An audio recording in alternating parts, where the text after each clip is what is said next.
Alrighty, how you going, guys? So, what we're on to now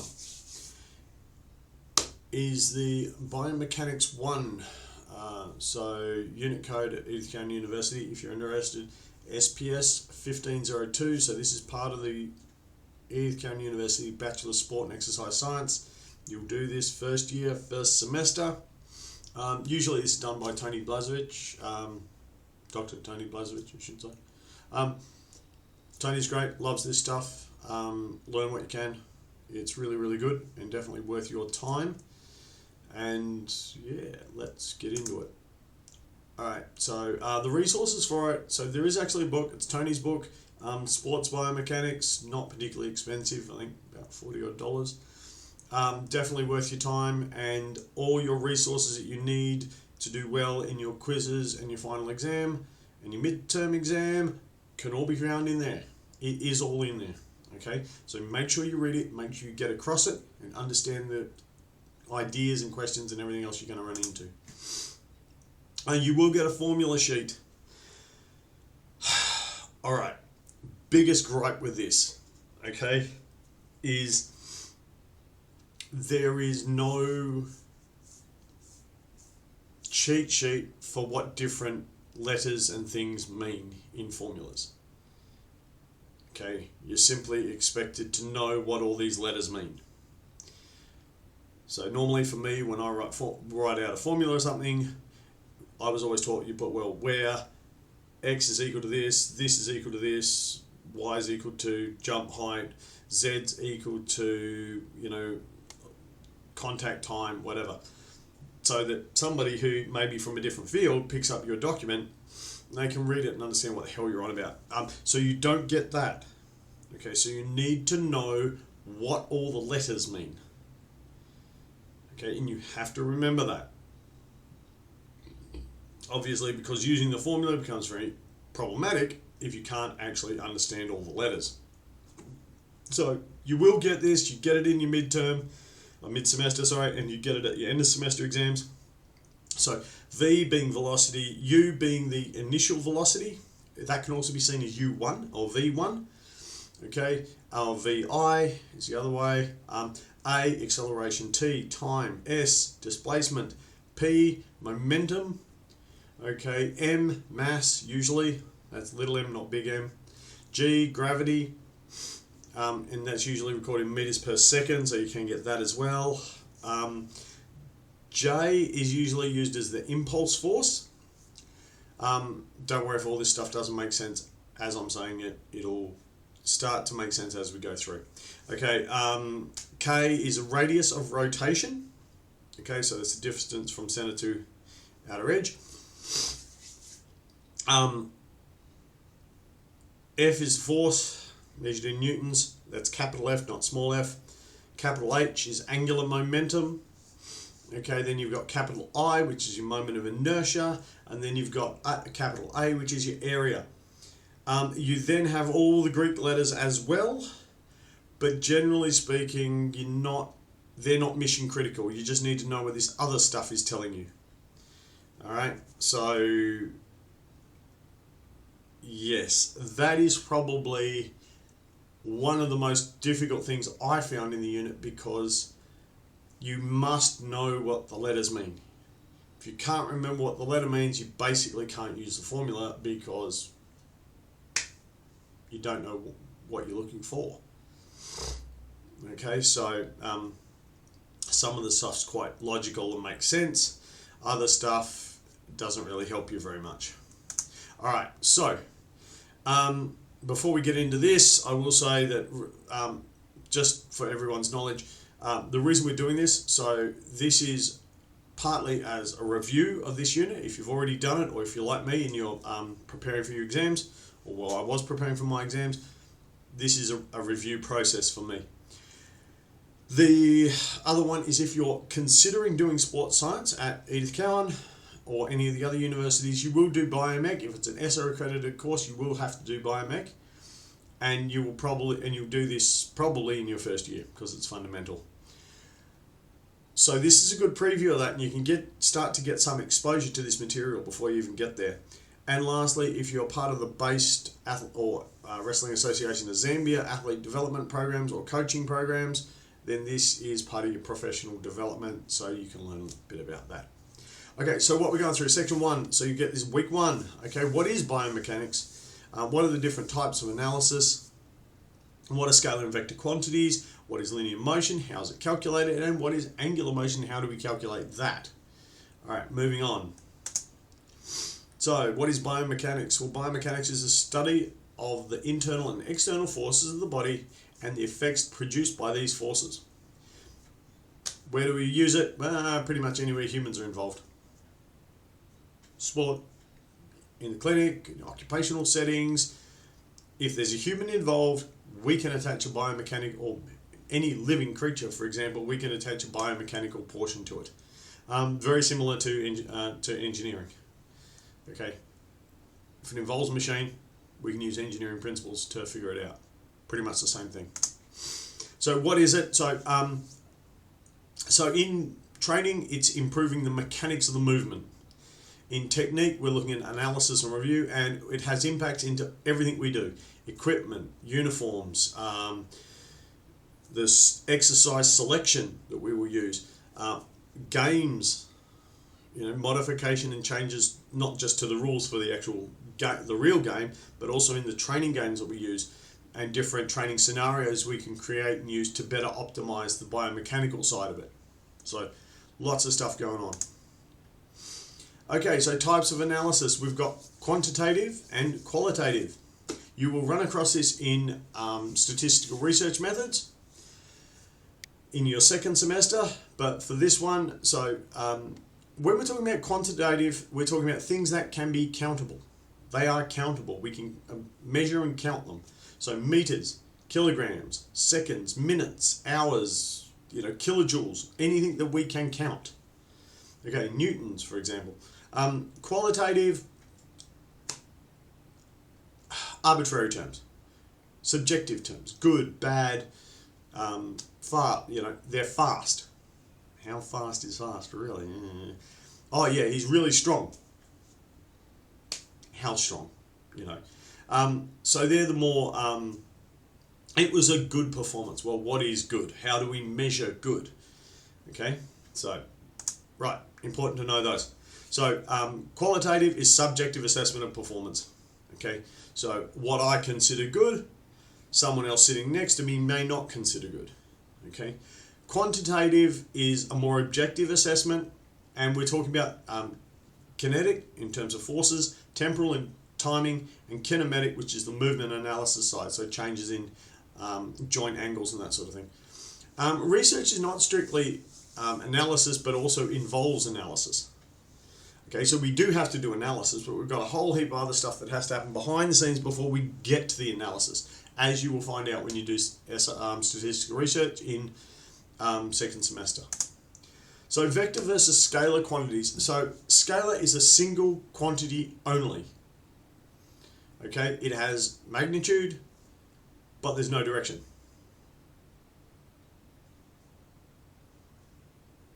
$200 meters. That's a scalar quantity. A vector quality, a scalar quality, vector qualities have two qualities. There've got to be two aspects to them, okay? We say 200 meters, that's great.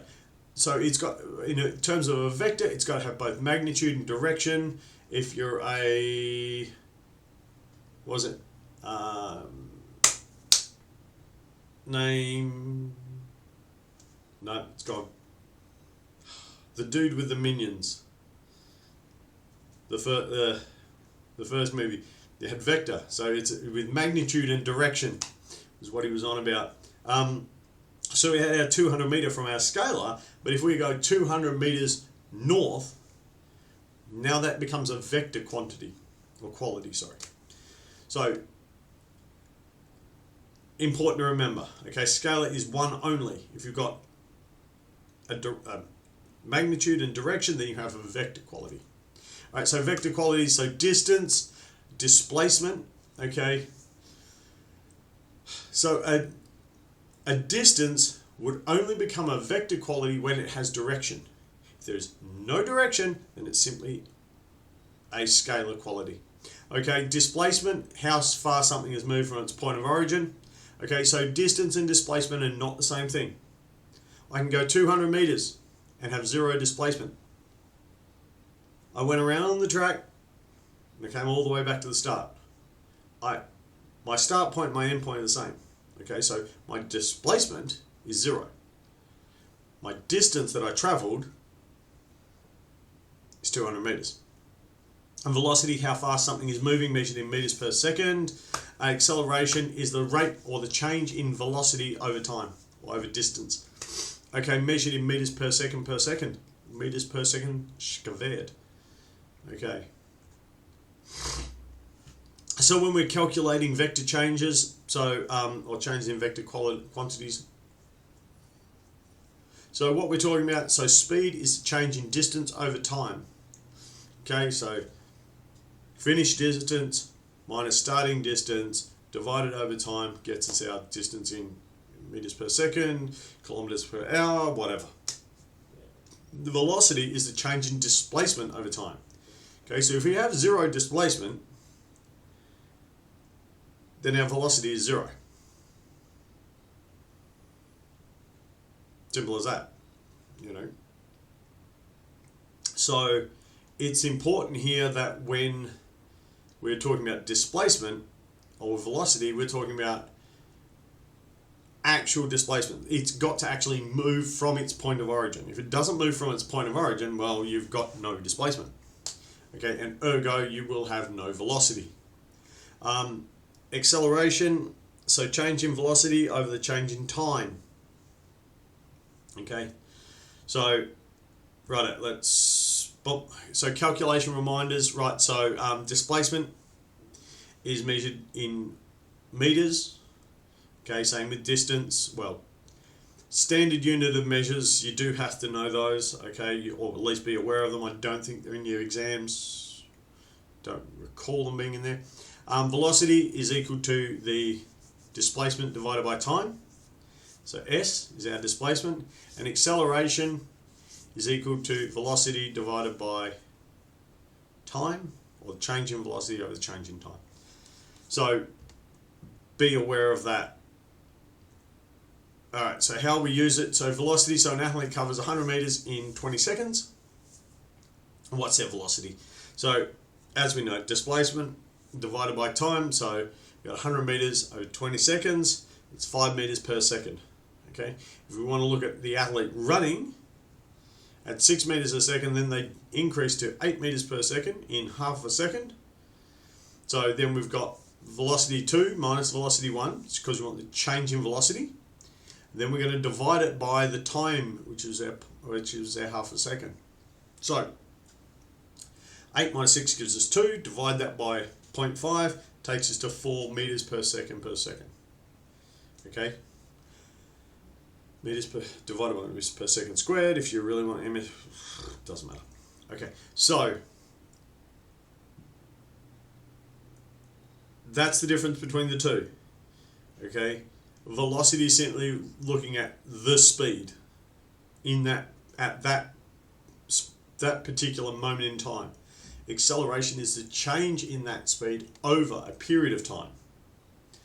Cool. Alright, so angular motion. It's pretty much exactly the same thing, only for an angle instead of a distance. It really is that simple. Yeah, okay. So happens anytime an object rotates about an axis.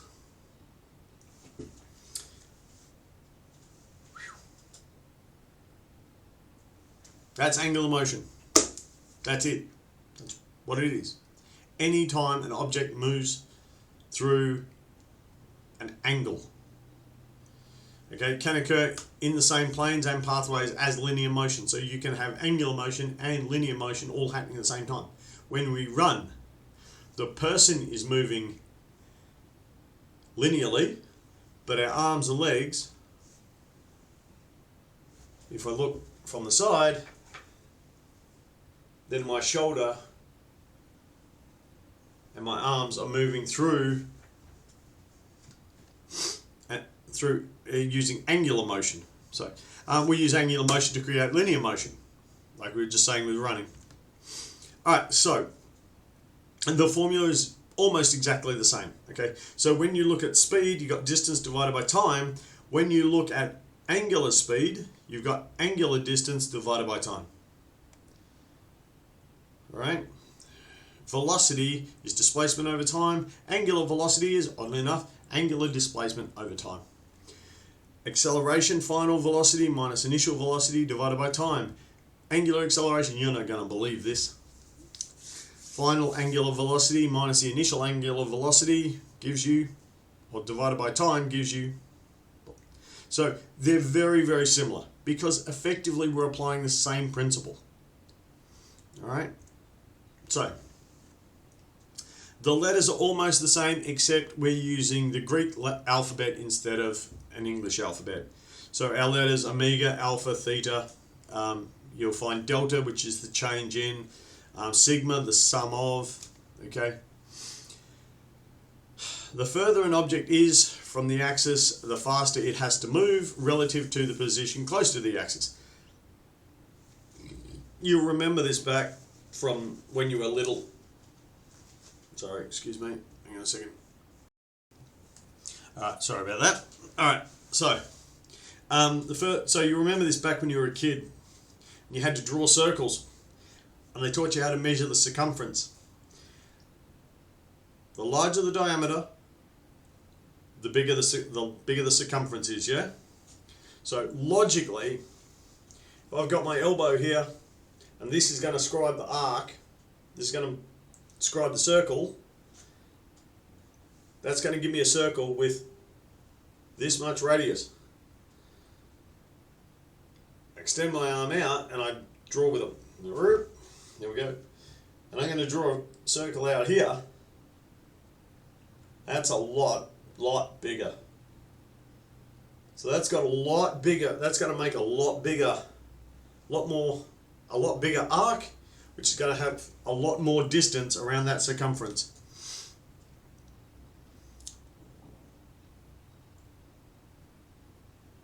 If something's got to travel along that circumference, if that something's on the outside, it's going to have to go a hell of a long way compared to something that was in at our first distance in at our elbow. Okay, so if we've got, it takes me a second to move my arm through 90 degrees, for example.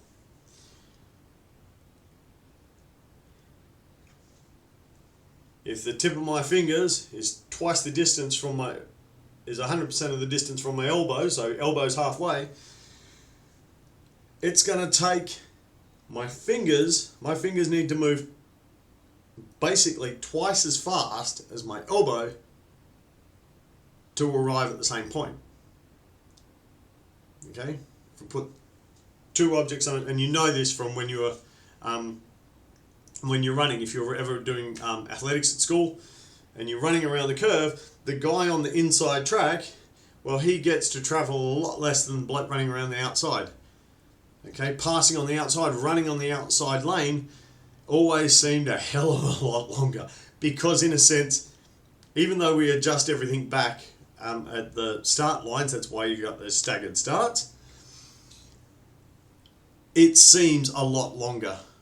Okay, because the distance around that curve is a lot longer. So if we want both things to arrive at the end at the same time, well, that outside guy, he's going to have to move a lot quicker than the inside bloke. Okay, so that's the idea behind it. Okay, that's how it works. You know, that's effectively what we're doing when we're talking about angular momentum. The further it is from the axis, the more energy is required to maintain the speed. Makes sense, doesn't it? Okay. The further it is out there, the faster it's got to move to cover the distance that it needs to in the time available. If it's got 1 second to move 90 degrees, the inside radius might be 10 meters. The outside radius is 20 meters. So obviously it's going to have to move twice as fast, and to move twice as fast, it's going to need twice as much energy. So just think your way through the problem.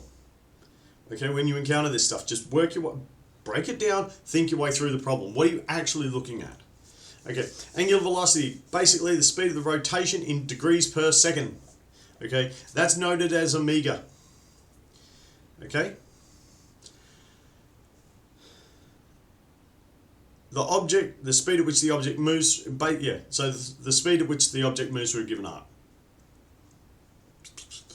Angular velocity, okay? Exactly the same as linear velocity, except we're talking about now about angles.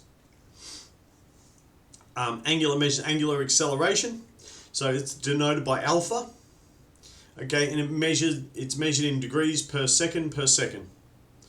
Okay, so this is the change in angular velocity over time. Okay, so the linear equation you can see up the top there, and Tony's really good with this. He'll go through this with you, a lot. So our angular velocity is our final angle minus our initial angle divided by time. Okay, so if I started at 90, I finished at 180, then that's my 90 degrees. That's where I get my 90 degrees from. My start and my finish. If I start at 5 degrees and I finish at 32, then it's 32 degrees. Oh, sorry, less than that. 27. Okay, so it's always important to understand what you're looking at and why. All right. Cool. Word on radians, right? So a radian, you may come across this. Okay, so that is 180 degrees divided by pi. Okay, so 1 degree is effectively equal to 57.3 radians. If an angle is supplied in radians, we need to divide it by 57.3 to get to degrees. All right. I would strongly suggest remembering that 1 degree is equal to 57.3 radians. Okay, just a hint. Okay, so what we just covered, what is biomechanics? So biomechanics is the study of human movement, basically, and how it interacts, or how the forces inside and outside the body translate into the real world. Different types of analysis. Qualitative and quantitative. Remember, qualitative is the subjective version. Quantitative is anything countable. If it can be counted, then it's a quantitative thing. I suppose, for lack of a better way of explaining, it wasn't very good. Scalar and vector qualities. Okay, so 200 meters is a scalar quantity. It has only one component. Okay. 200 meters north, 200 meters south, whatever, that is a vector quality because it has direction and magnitude. Okay, scalar has magnitude only. All right. What is linear motion? How's it calculated? So linear motion, remembering we had velocity, okay, and that is the distance covered over time. We got angular motion, and that's the angular distance covered over time. So the change in angle over time. Okay, I strongly recommend you know those. This is where you would be going back to your book and having a read of that. Cool. We just did these. All right. Disregard that for some reason. So what have we got there? 2 types of analysis. Yeah, one way to measure linear motion. Yeah. So what's a way we could measure linear motion? We could do it with a stopwatch. A fixed track and a stopwatch. That is one way we could measure linear motion. Speed gun, if you're lucky enough to have one. And the difference between a vector quantity and a scalar quantity, remembering that a vector has 2 components, direction and magnitude. Cool. All right.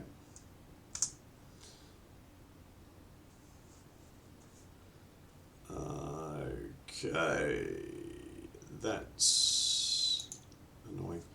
All right, so mass stuff. So we've got a couple sample mass questions here. So have a crack at these. If a bat travels through an arc of 167 degrees in 0.3 of a second, hitting the ball, what's its angular velocity? Okay. So we don't need about velocity. Well, velocity one, or sorry, angle. What angle? Your initial angle may be 0. You could call that 0. You can call your finished one 167 degrees. So you end up with 167 degrees, 0.3 of a second, and just do the maths. Okay, 3 players.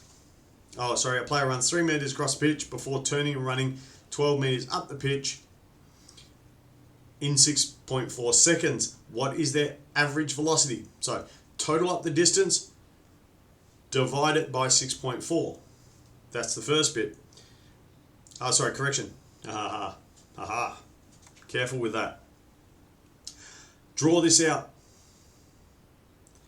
because velocity is changing displacement over time, not distance. Okay, so that's important. Be aware of that one. That will be something like that will be in your probably in your mid-semester, given that it's in section 1, and it will turn up again in your final semester exam. Okay, a sprinter runs around a track, 600 meter track, finishing at the same point they started. How far did they run? What is their displacement? Okay, trick question. Watch that one. Cool. All right, so roll through them. They should be fine. Take a break and we'll get into the next bit. Alrighty guys, so section 2, we're into projectile motion. So we're going to look at what is projectile motion and how it's created, how we describe projectile motion, and also how we use linear and angular equations to describe projectile motion. Okay, so let's get into it. So factors that affect projectiles: air resistance, gravity. So if you remember back to your school days, gravity is 9.8 meters per second. So that's the gravitational constant. And then we've got 2 components to projectile motion. We've got the vertical component, so the up and down, and we've also got the horizontal component. Okay, that's where that gravity thing is going to become important. All right, so height versus distance versus angles. So there's some really cool stuff around you can get with this. Discover Physics, I think it is. But your lecturers will share that with you. Tony will probably include a link to this, or Shane, one of the two, to this little game thing that uses the cannon. And it's a good bit of fun. Yeah, so anyway, so as our vertical angle increases, there's a point, usually about 45 degrees, where we get the best trajectory. If we go above that, then our trajectory starts to decline. If we go below that, then our trajectory starts to decline. So it's that happy medium. Okay? So flight path is influenced by the projection and takeoff angle, like we saw there on the previous slide. Spin affects the flight path, so as it's spinning through, we get Magnus effect, and that will determine which way the object drifts. Air resistance, so air is not a constant. It is a collection of all different gases, particles, densities, etc. Okay, projection speed, so the launch velocity or the launch speed will affect how far the object is going to travel. Gravity, obviously gravitational constant, like we were talking about before. And the relative height of projection. So that's the height from launch and of target object. Okay, so as you know, if you're trying to throw something up to somebody who's on the second floor or on the roof, you can't just throw it straight. You have to adjust your launch angle accordingly. Same as if you're on the roof and you're throwing something down to somebody on the ground, it's no good just throwing it straight out. You need to adjust your launch angle. So once the projectile is in flight, energy is being lost. Okay? If I want it to have energy, I have to impart that energy to it here. As soon as it's released, What it's got is what it's got. That's it. It's a self-contained unit now. Okay? Hence why a plane needs engines. Yeah? Without the added impetus being provided from the engines, velocity is fixed. It has what it has, and it will continue to lose speed. We can't gain any more. Once it's got it, it's got it. So that's why we need engines to keep providing it. Otherwise, we would need other ways of doing things, which is what you see with gliders. And gliders are able to use gravity to provide energy, which then enables them to keep moving. So gravity, okay, horizontal velocity is not affected by gravity. Vertical velocity is affected by gravity. So if I launch something at zero, at a zero angle, so dead flat, it only has horizontal velocity. Gravity doesn't change the horizontal velocity, it only changes vertical. So it's continually exerting force down, which is why that object will follow a trajectory down to the ground. Because there is no vertical velocity pushing it back up. Yep. If it goes straight up, comes straight back down, it doesn't. If I launch it dead at zero and there is no other factors, no wind, so I launch dead zero in a vacuum, then it will go straight up, straight back down again.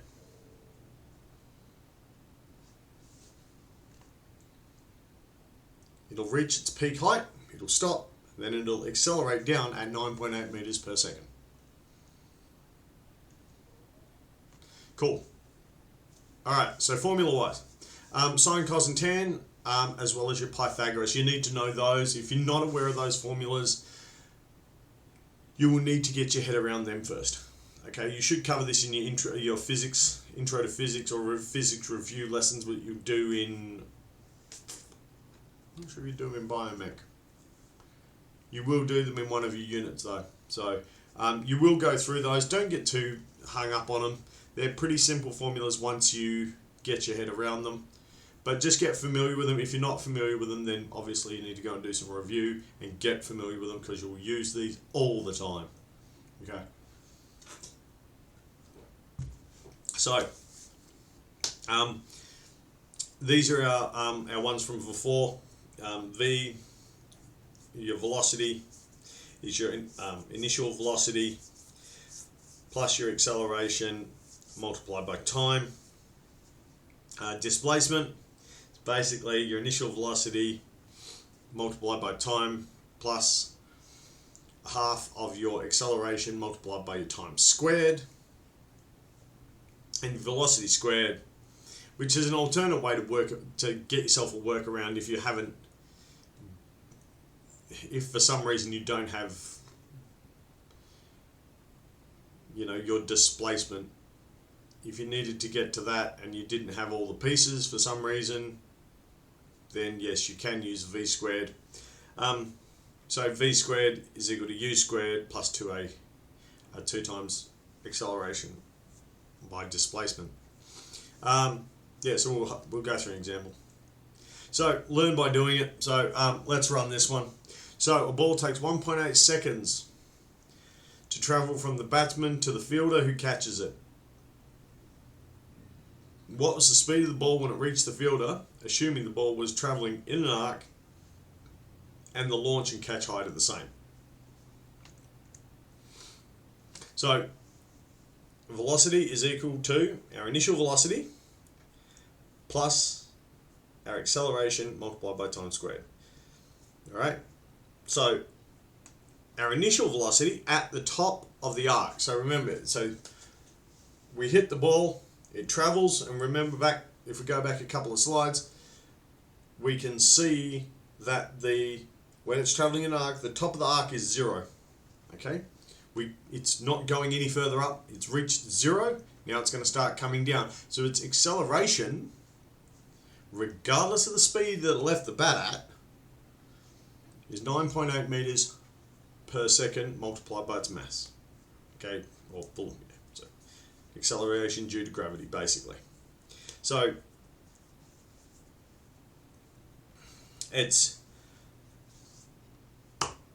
our time is 1.8 seconds.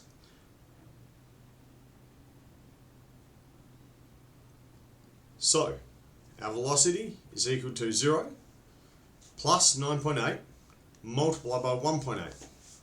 That's going to give us a velocity, a final velocity of 17.658 meters per second. You'll normally have to go to 3 decimal places. That's what they're going to be asking for. Alright, so, and the only other thing to remember at the bottom there is that they're talking, when we're talking about a strict Cartesian system, we're talking about negative. So positive being climbing, negative being falling. So because it is falling, it will be negative 17.658 meters per second. But for the purpose of the answer, we just want to know what velocity it's traveling at. We don't care whether it's going up or down. It's simply its velocity. So 17.658 meters per second. We know the ball traveled in an arc, but how high did it actually go? So we're just going to work out its height. So this would be its displacement. Yes, so we're looking for displacement. Okay, so we know that velocity was 17.658 from the last question. We know that time was 1.8 seconds. Our initial velocity was 0, and our acceleration was 9.8 meters per second. So we can pick from one of 2 options here. So we can use the displacement formula, okay, which is ut plus half at squared. That's probably the simplest way of doing it. Or you can rework the second formula, which is the v squared is equal to u squared plus 2a as. We'll go through them both. All right, let's do it. So displacement, or S, is equal to ut plus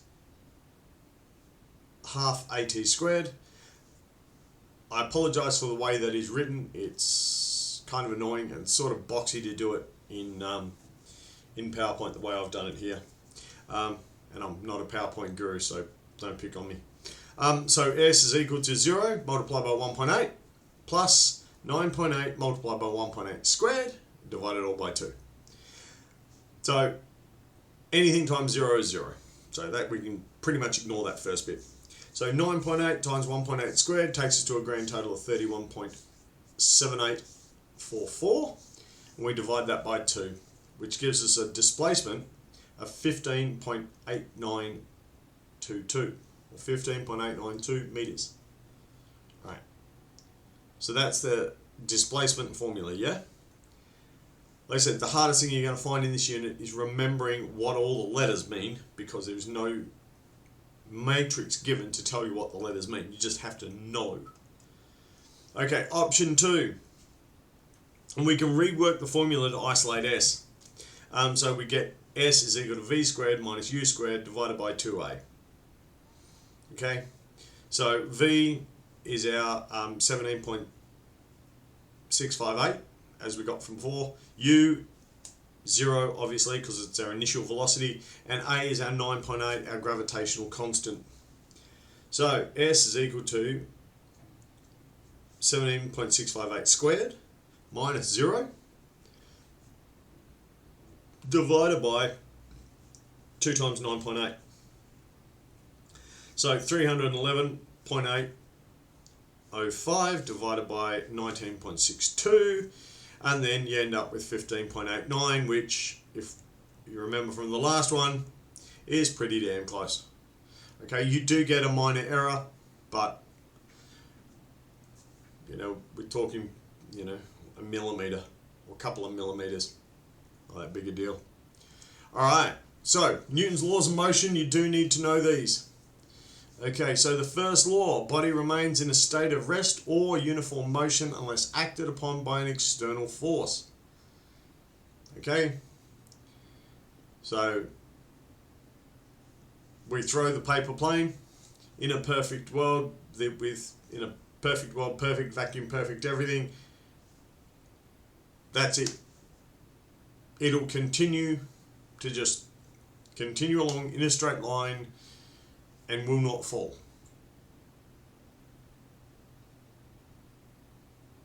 Good theory. It's not what happens.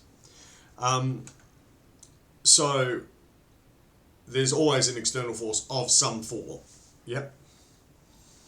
Okay, air, slight point something of a deviation in direction, shape, all sorts of things, as you'll learn. Second law, the amount of acceleration of a body is proportional to the acting force and inversely proportional to the mass of the body.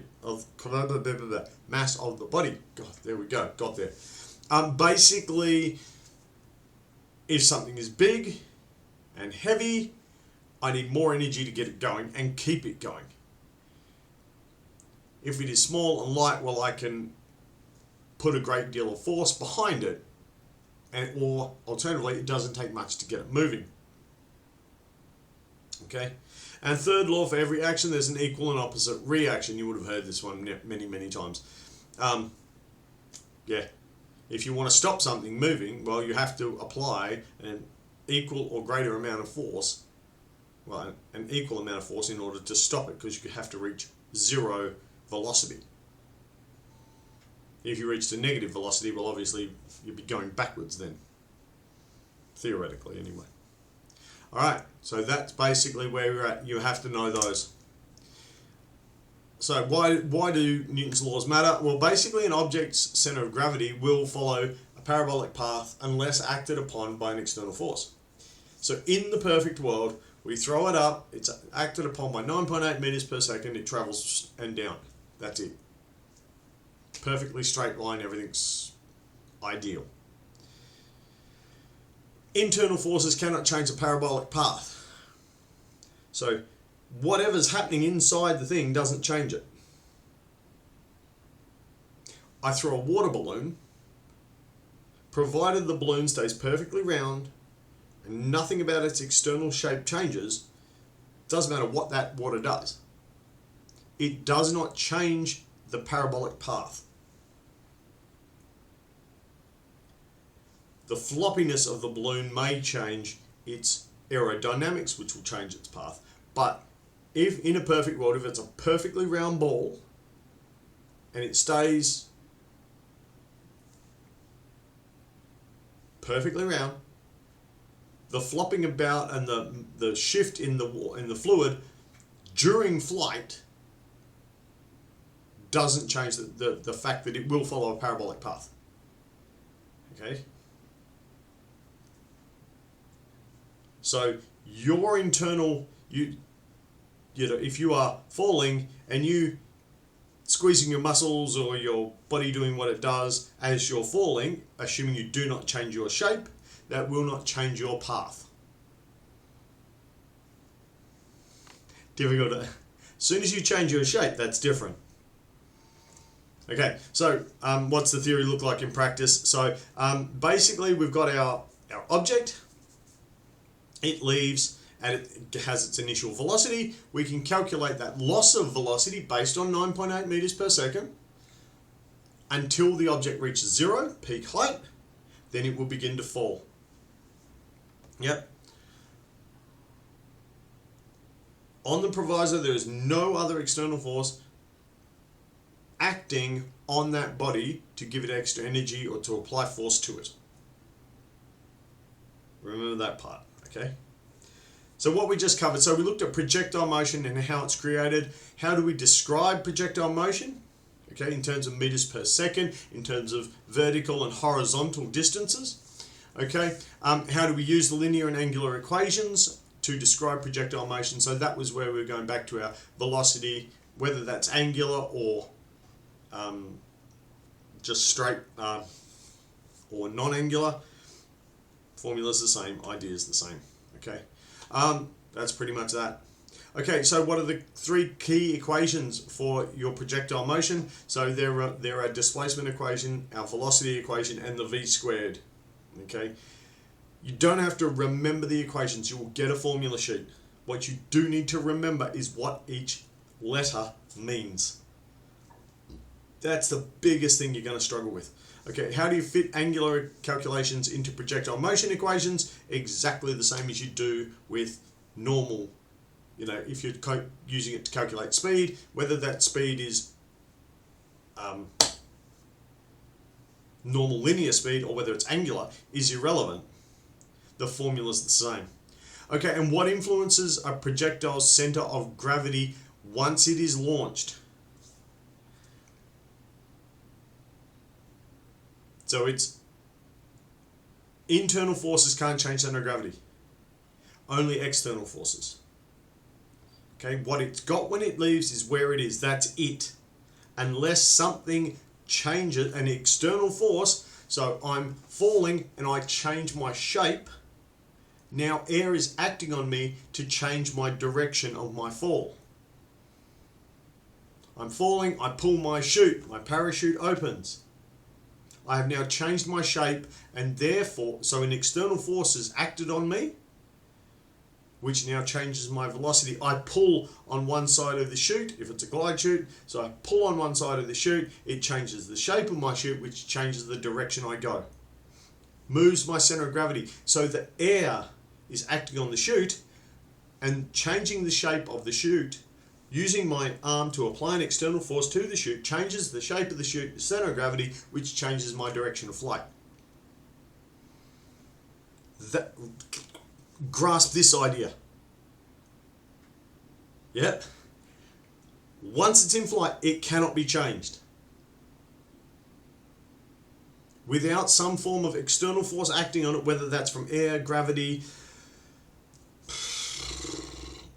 water, a control of some kind, a mechanical aid, whatever, no, it cannot change itself. Once in motion, that's it. The object is in motion. Unless the object has the ability to exert change on itself, the only thing that can change it is external forces. Even us. I have to, my muscles, I might be really strong, but my muscles, my internal forces cannot exert change on this environment. I need external forces such as drag or water or wind or something to change my shape, to change my center of gravity, and therefore change my path. Alright, cool. Alrighty, so section 3, what we're going to look at is what is inertia, what's momentum, what do we mean when we're talking about an impulse force, and how do they impact our projectile equations? It's great to have these equations, that's awesome, but we need to know how they work in the real world, and how, when we're talking about things like inertia, momentum, and impulse forces, okay, and how does that relate to this? Okay, so we're kind of building that bridge across the middle here. Alright, so inertia. So this comes back to Newton's first law. So a body at rest will seek to stay at rest, or a body in motion will always seek to stay in motion at a constant rate of motion. So you've got the example there where we're standing in the bus, and you will have experienced, or train, doesn't matter. We're moving, the bus is moving, everything's fine, no problems. Then the bus stops or starts to brake, and you feel yourself being rolled forward. Okay? Your body is seeking to remain in the state that it was. The bus has now changed its state, and your body has to adjust to that, has to absorb those forces and make that change in acceleration as normal. Another example, you're riding along on your bike, we've all experienced this, boom, boom, boom, suddenly either there's something in front of you, or you muck it up, or you don't turn the corner properly, and suddenly you're flying over the handlebars. The bike's going in one direction, and you keep going the direction you were going in. An object in motion, ergo you, is going to seek to stay in motion unless acted upon by an external force. The bike got acted upon by an external force. You didn't. Guess what? You're in for a bad day. That's Newton's first law in a nutshell. That is inertia. Okay?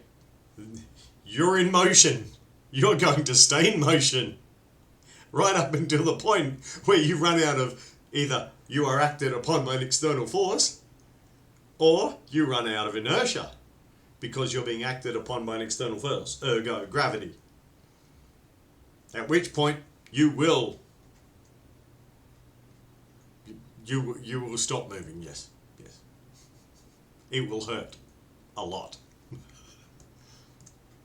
All right, so mass versus height. Correction. Oh, good grief. It's early in the morning. Leave me alone.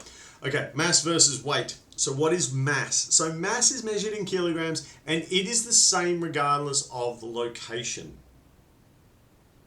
Okay? I'm 90 kilos. That's what I am. Whether I'm on Earth, whether I'm on Mars, whether I'm on the moon, whether I'm sitting in the ISS, I am 90 kilos. Okay? Weight is mass multiplied by gravity, and it's measured in newtons. You know, if you've watched the other stuff, I'll always tell you, scales lie. Yeah, they do. Scales measure in kilograms. Weight's measured in newtons, technically. So yeah, scales lie. Your weight is the same. Your weight is measured in newtons, but gravity on Earth is 9.8 meters per second. If I go to the moon, we've got 1/10 the gravity that I do on Earth. And technically speaking, I weigh less on the moon. My mass does not change. My weight does. Okay? So what the mass that an object has is what it is. Okay? Its weight can be changed. Alright. Force. So, force, and we're not talking about the midi-chlorian thing. If you understand Star Wars references, well and good, congratulations. So, the application of energy to an object to create motion. The push or the pull, effectively. Okay, it is measured in newtons. Force is mass multiplied by acceleration. This is why we talk about the gravitational constant, 9.8 meters per second. I drop 1 kilo. And with nothing else acting upon it, a perfect sterile air tube thing, it will accelerate at 9.8 meters per second. Shape has nothing to do with it. Absolutely nothing. It could be 1 kilo of feathers, it could be 1 kilo of lead, it would still accelerate at the same rate.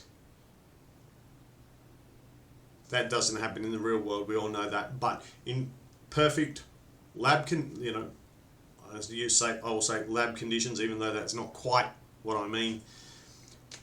The force that it will hit with is equal to its mass times its acceleration.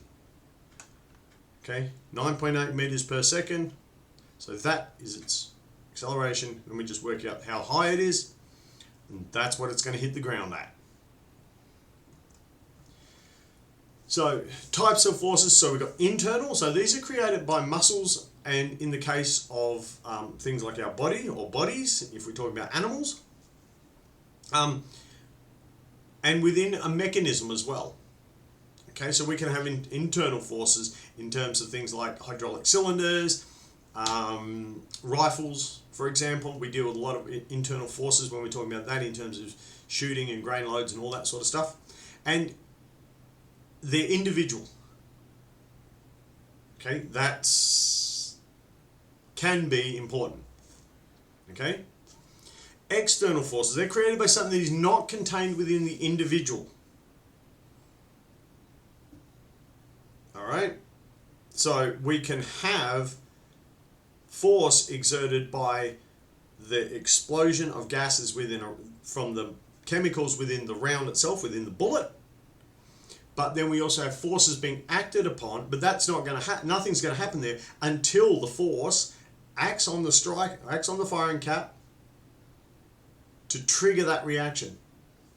So the external force is me pulling the trigger. Then the next external force is the hammer flying forward, or the firing pin flying forward, which then strikes the firing cap, which then triggers the force. So each force is individual. Okay? Nothing happens until the external force, i.e., acts to impart energy.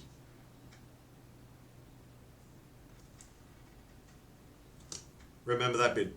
Okay, so gravity, heat, pressure, collision. Yeah. Firing pin flies forward. Hits primer cap. Things happen.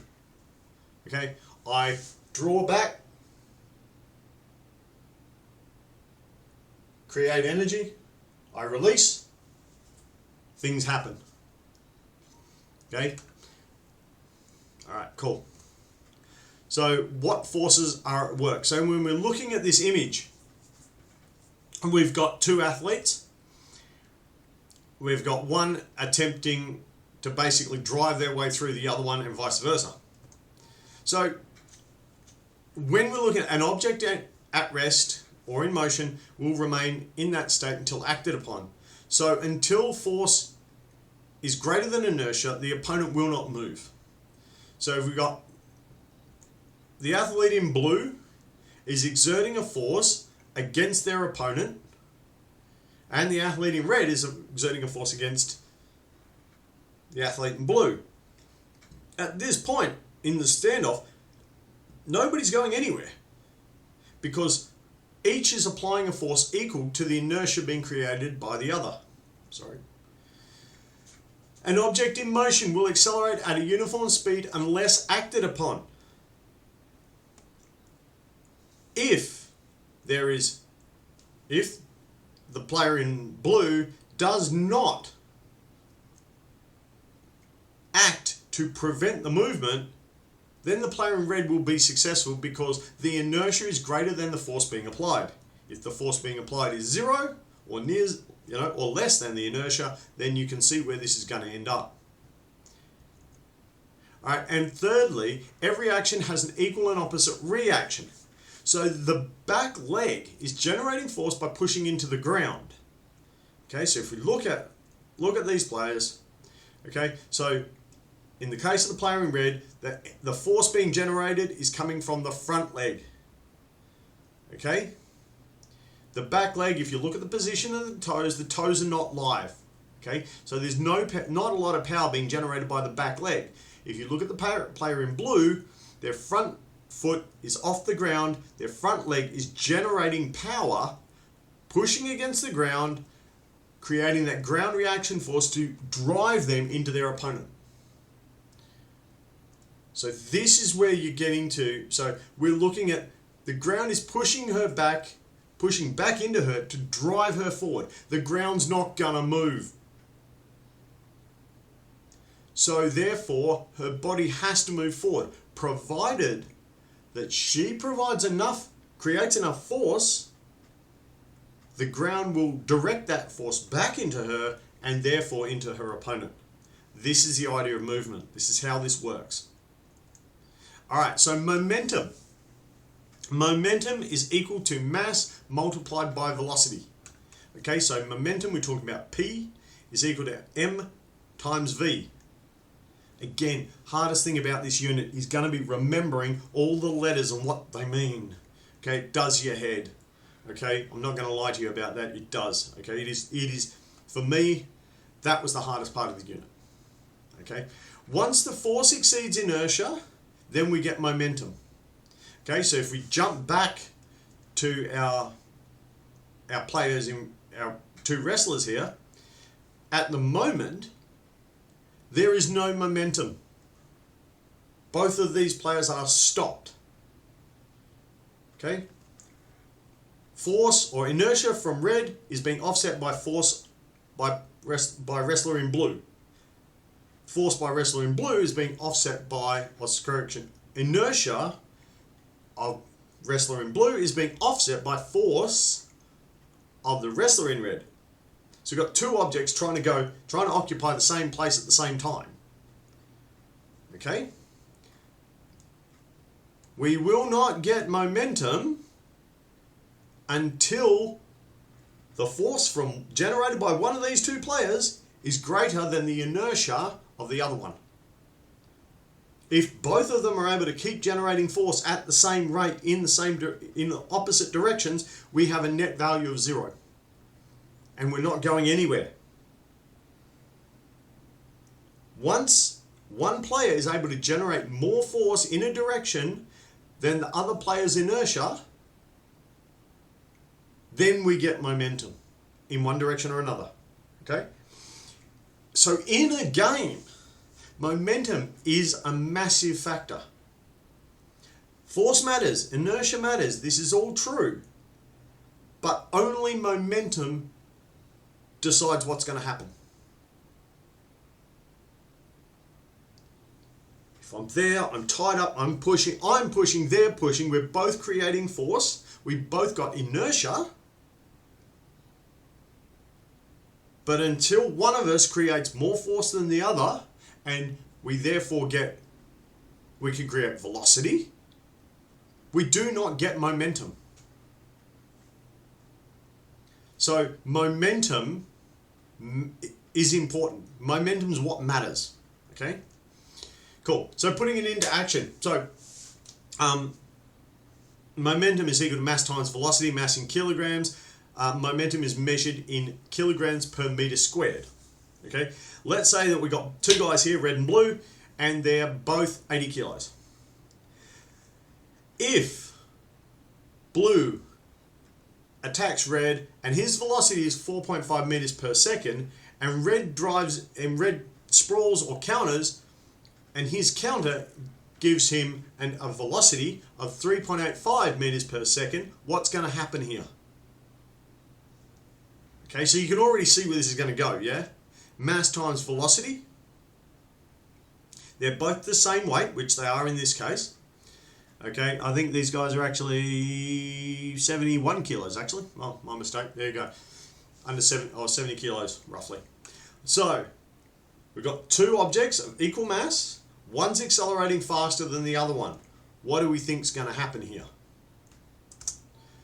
Alright, so we do the calculations for each player. Okay, remember this. This will be in your mid-semester exam. It'll be in your end-of-semester exam. So 80 times 4.5 gives us 360 kilograms per meter per second. We have blue at 80 kilos, 3.85 meters per second. Gives us 308 kilograms per kilogram meters per second. So the combined collision force, when you add these two together, the force of these two guys crashing into each other is 668 kilograms per meter per second.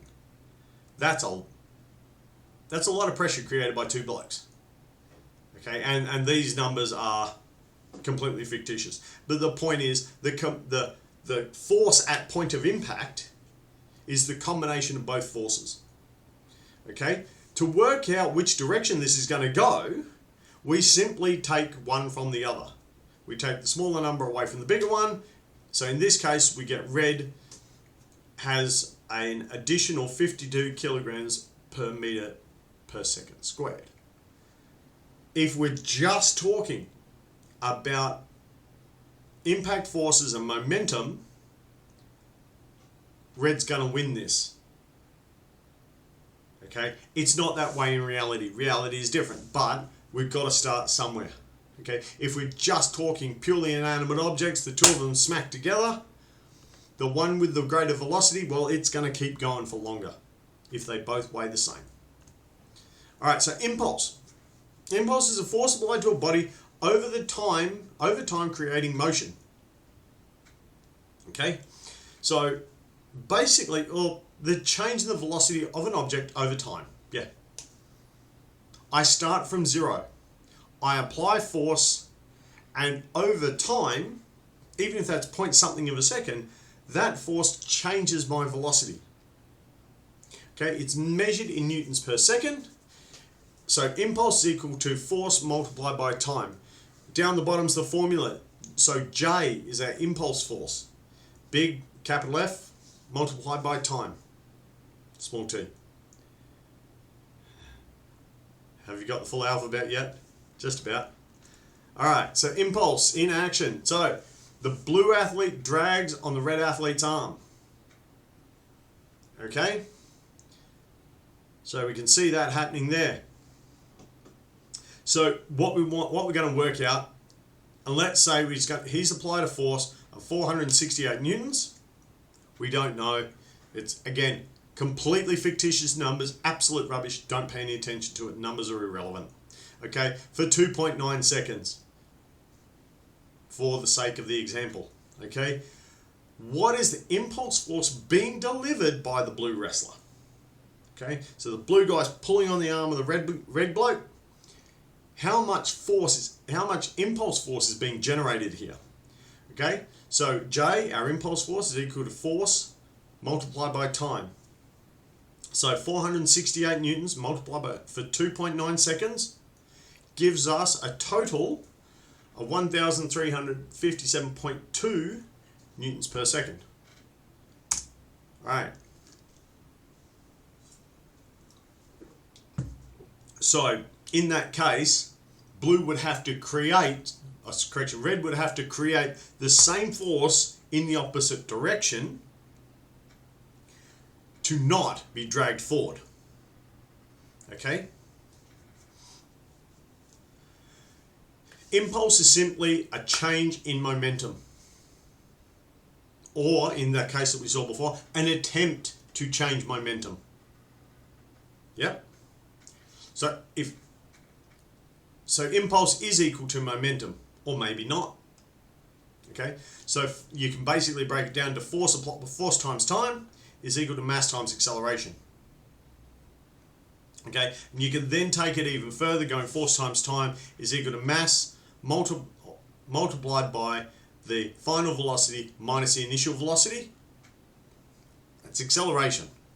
That's what that formula is. Okay. The point being, if in the first one we've got an impulse force trying to drag the guy forward, we've got the guy applying momentum, or with momentum pulling back, or vice versa, then whichever one is greater is going to decide who wins in this case. So if the guy in red is able to exert greater momentum, or is able to exert greater impulse force against the momentum being created by the player in blue, then he's going to get his arm back. If he's not, well, he's going forward. Cool. So, all right, so we're going to look at that arm drag example. So we've got our calculation there, which gives us our 1,357.2 newtons per second from our arm drag, yeah? Then we're assuming that red is stationary in this case, so he's got a 0 starting velocity. So he's 80 kilos, he's got 0 starting velocity. His final velocity, we're going to say, is for him to offset this, for him to be able to not get dragged forward, he needs a final velocity of 16.965 meters per second. We can then take that and work out exactly how much force he's got to generate to do that. Okay, because we can use we can use velocity to work out force. So that's the minimum he's got to achieve to balance out that equation. If he fails to, then he's going forwards. All right. Cool. So what we just covered. So we looked at what inertia is. Okay, so that is the an object's in motion. It's going to stay in motion. That energy that I already have from my bike, that's inertia. Okay. Momentum. So we're talking about the force to get things going. Then we're looking at an impulse force, which is the force required to stop something. Okay, and then we're looking at how these fit into our different equations. We did a few examples there. All right, so section 4, we're looking at analysis. So this you'll find, you'll go over this again in functional anatomy, you go over it again in statistical research methods in semester 2. So it's a good primer. So we'll look at what is qualitative analysis, we'll look at quantitative analysis, we'll look at tools that we use for each one, and when and why do we use them. Okay, cool. So types of analysis, so we've got qualitative analysis, so this is subjective assessments. Okay, the things you'll find here: good, bad, right, wrong, positive, negative. You're relying on the coach's eye. Your interpretation of things and your experiences is heavily driven by the researcher. Okay, and the big thing, usually basic pattern correction, tactical and technical reasons, etc. The biggest thing I found out of this, not in this unit but in statistical research, the penny that dropped with this is the qualitative provides us with the why. Okay, quantitative is more objective. It's what is measurable. If it is measurable, if we can measure it, then it's a quantitative thing. Centimeters, newtons, millimeters, degrees, meters per second, kilograms, etc. This is usually what we use for refining things and for measuring change. How effective is our treatment? Or how effective is our program, or whatever. Who wins, who loses. Okay, it can have some overlap with technical development. It certainly can. We can measure a lot more things now than what we could before, which does help us, but you can get lost in the woods with it. What's important though is the quantitative cannot tell you why.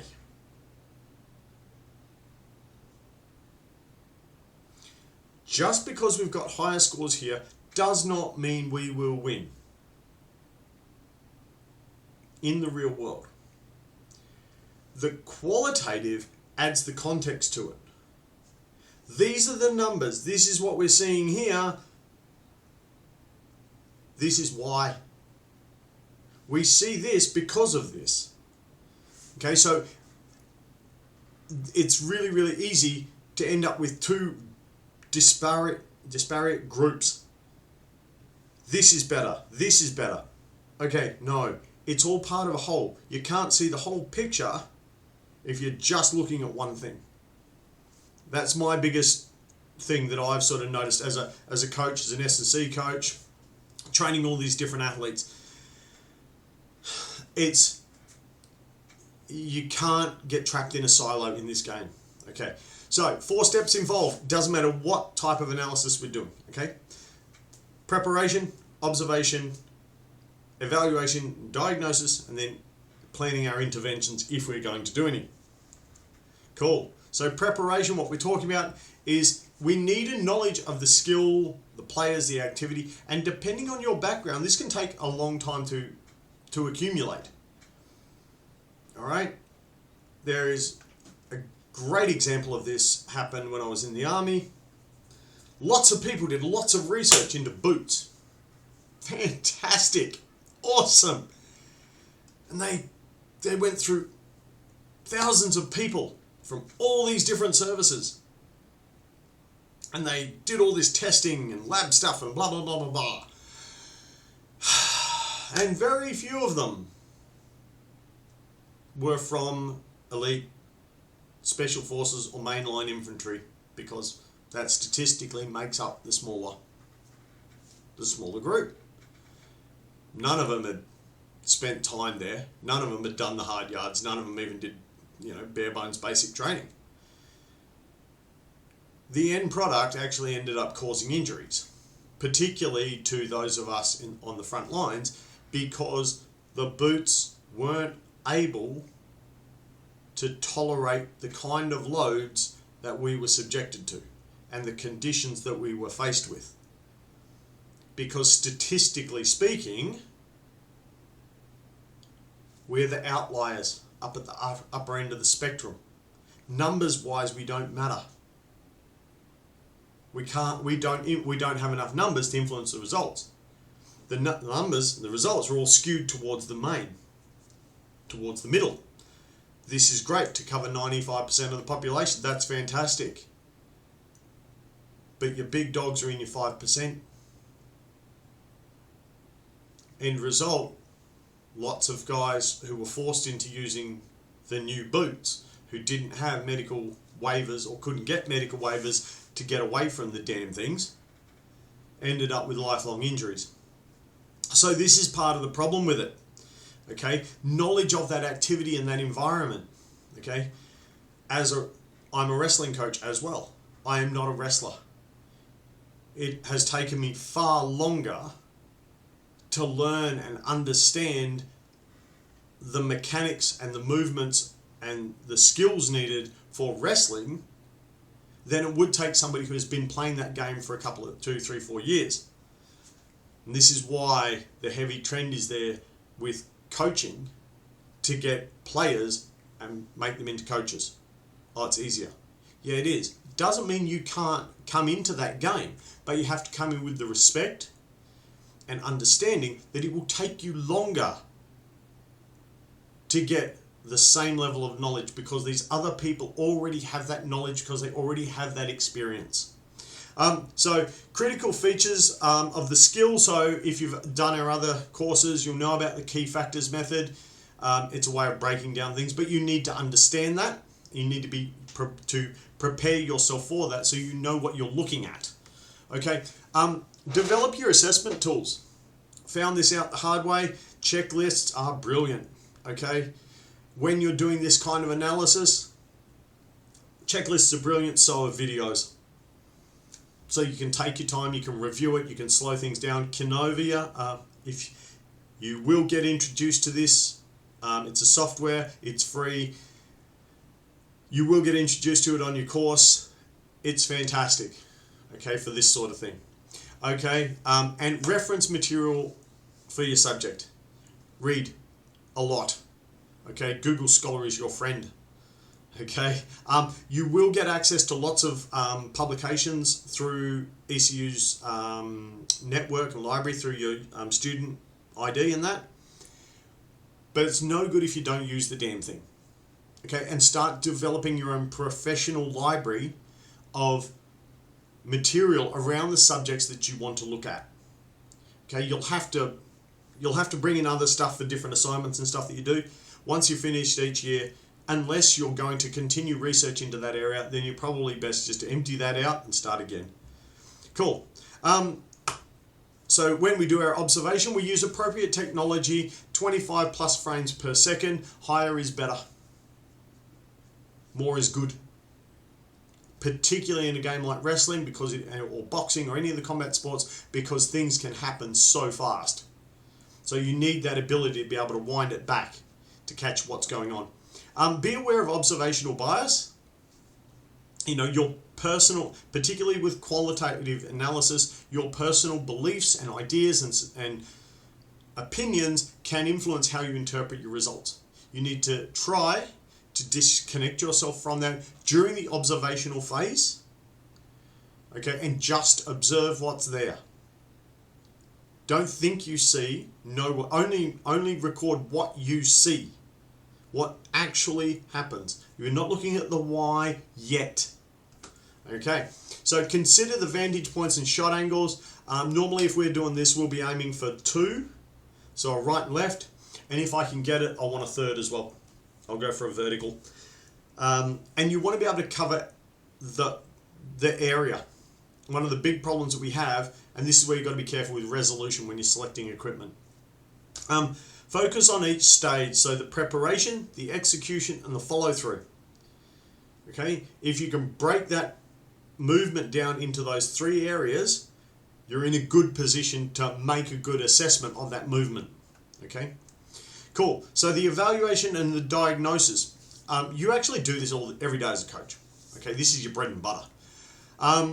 Ensure you apply appropriate filters in terms of age, experience, ability, any disabilities that they have. If you work on some of our programs with hearing impaired or visually impaired kids,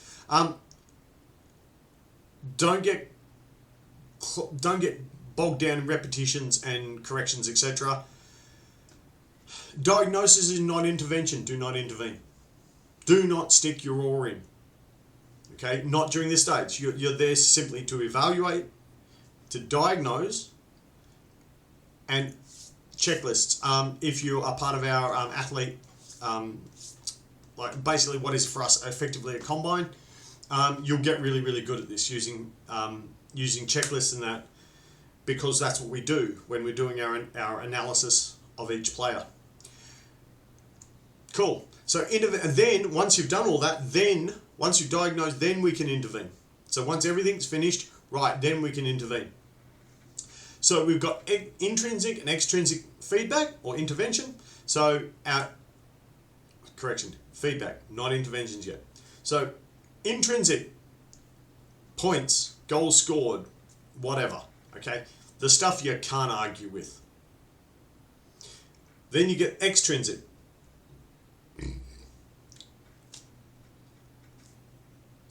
The fluffy stuff. Oh, that was a really good move. That looked really smooth. That was slow. Not, again, so intrinsic is countable. Extrinsic, non-countable. Okay, the warm and fuzzy stuff. Okay, so feedback's role provides guidance, reinforcement, motivation. Okay, that's what it's for. That's what we're doing it for.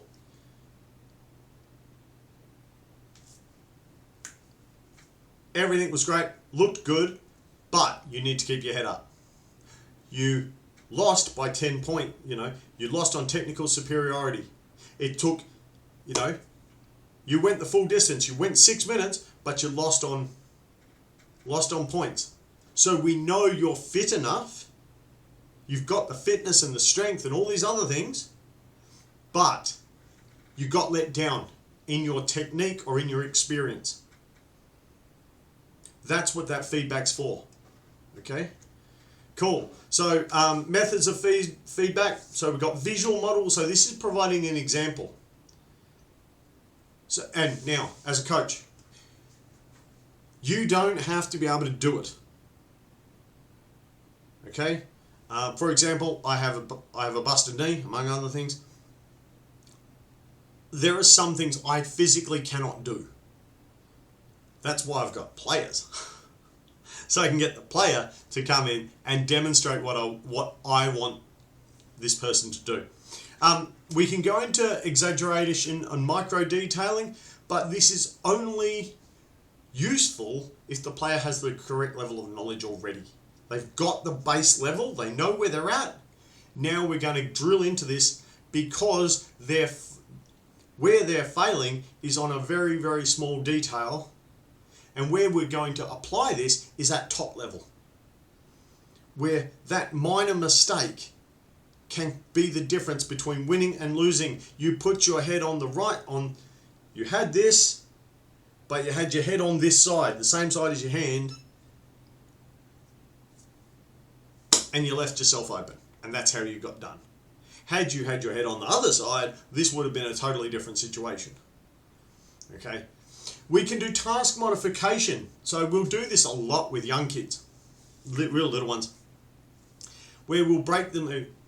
1, step. 2, drop front knee. 3, head up, chest up. 4, turn the corner. We're breaking this task down into smaller chunks. Yep. And then we can use mechanical guidance where we can actually position them.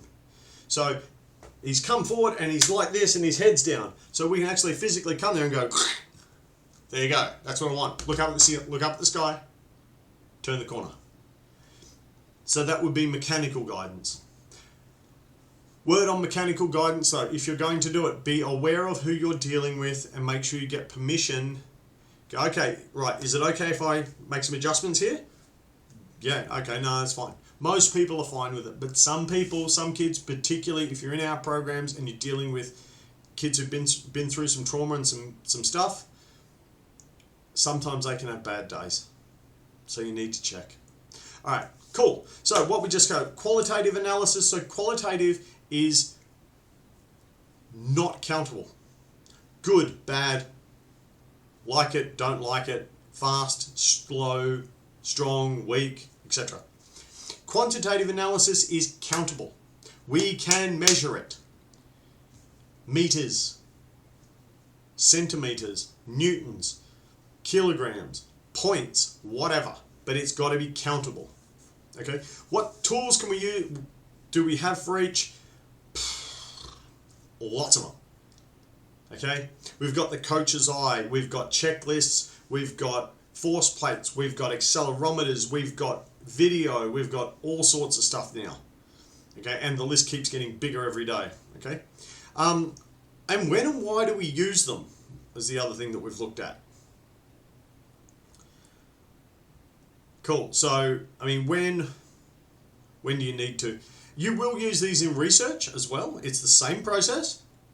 Okay, we use it in form correction, we use it in training, we use it in planning interventions and planning training programs, and you will use a mix of these depending on the situation that you're in.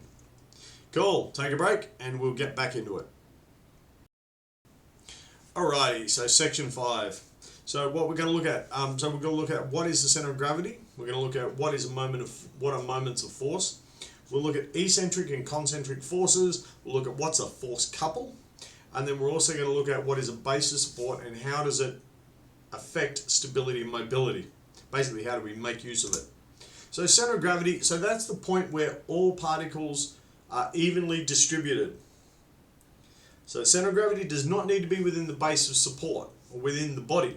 Okay, it can be outside from that, as we can see by the person going over the high jump bar. So center of mass is where the mass is evenly distributed. So we've got 50 kilos one side, 50 kilos the other side. The center of mass is between the two lots of 50 kilos, equally spaced, etc. Center of gravity is not necessarily the same as center of mass. Okay, they're actually two separate things. Often they are the same or in the same place, but not always. So be aware of that. All right, so center of gravity. So COG is the term you'll see, or the acronym you'll see. It can be manipulated by positioning. As I change my position of my body, my center of gravity changes. Okay. Gravity exerts a force directly through the center of the body or of the object. Okay. Easiest way to think about this: the gravity is exerting force through the center of the area occupied by the particles. Okay, the point at which the particles are evenly distributed through that center. Okay, and we're talking about particles, so yeah, okay. Anyway, we'll get onto it. Don't worry about it. So concentric forces. Basically, these cause changes in linear motion only. Okay, no change in rotational motion. Okay, so the movement backwards and forwards, there's no effect on rotation at this point. They act perpendicular to the center of gravity. So the center of gravity is there and it's moving out and back. That's it. Okay, if a force is not directly in line with the center of gravity, then some rotational motion will be created. Okay, so it's at 90 degrees. If it's even slightly at an angle, then there is an effect on the center of gravity. So straight up and down in line with the center of gravity, or in line with that center, in line with that line of force, that's all well and good. As soon as there's a change in the distribution of mass or a change in angle or anything else, then there is an effect on the center of gravity. Okay, so eccentric forces cause rotational motion or change to rotational motion. So force applied off the center of gravity. So that was a bad example from before. If I had my hand going straight up, for example, and is dead true, if that was actually possible, which is not, but we'll just say for the purpose of the exercise, it's exactly in line with my center of gravity. There is no effect, no rotational force applied in any way, shape, or form. Okay, we're talking about an impossibility here, all right? As soon as it is deviated from that dead true in any fashion, then we start to see some form of eccentric force acting in some direction. So if I extend my arm forward, there is rotational force being applied, but my body is countering that with muscle action to hold me in, keep my body upright to counteract the force being applied. So things are moving in different directions to offset the force or the change in mass distribution in my body. Okay, so if a force is applied directly in line with the COG, will be either A, movement, or concentric lateral force movement, etc. There's always going to be an attempt at rotational force. As soon as it deviates from that direct line in any way, shape, or form, you jump straight up. You're never truly jumping straight up. You never land exactly where you left from. There is always movement, forwards, backwards, or otherwise. It's impossible for us to just jump without changing our center of gravity and center of mass. They have to change. And we never land exactly where we took off from. Okay, so we're always going to have concentric forces and eccentric forces. There will always be some rotation somewhere. Like you're saying, we use angular motion, so moving through the circle, to create linear motion. So these are all co-connected, yeah? Cool. All right, so concentric force, there's the example. We're pushing the block, and the block moves along. It is not rotating in any way, shape, or form. As soon as that line moves away from that center of gravity, off that center line, that's it. You now get some form of eccentric force.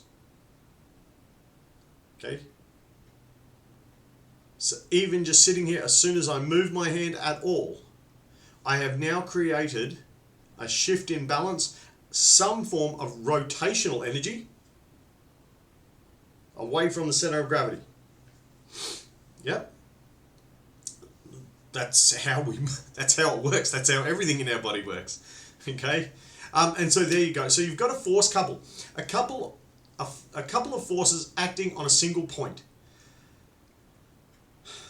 They've got the wheel brace example there. That's a great one. Okay? So you've got one force going down, one force going up. Okay? When I look to perform a throw, I have one force pulling down, I'm pulling up, and I'm using my hip as a lever or fulcrum through which to execute the throw. Okay, that's a force couple. That's what we're doing. Okay, it's tending to cause rotational motion. It is. Just about all our joints, every joint in our body relies on some form of rotational motion. Okay, they're equal and opposite, direct and parallel. Okay, so in this case, they may be equal and opposite, but there always has to be balance. If you lift one side, the other side has to go down. Okay? If we move something forward, then we have to move backwards. All right? Cool. All right, so moments of torque. A moment is a term used for the magnitude of rotational force applied. You'll hear people use the term torque. Okay? You know, you're using a torque gauge to tighten something up. It's measured in newtons, or denoted by a funny looking T type thing.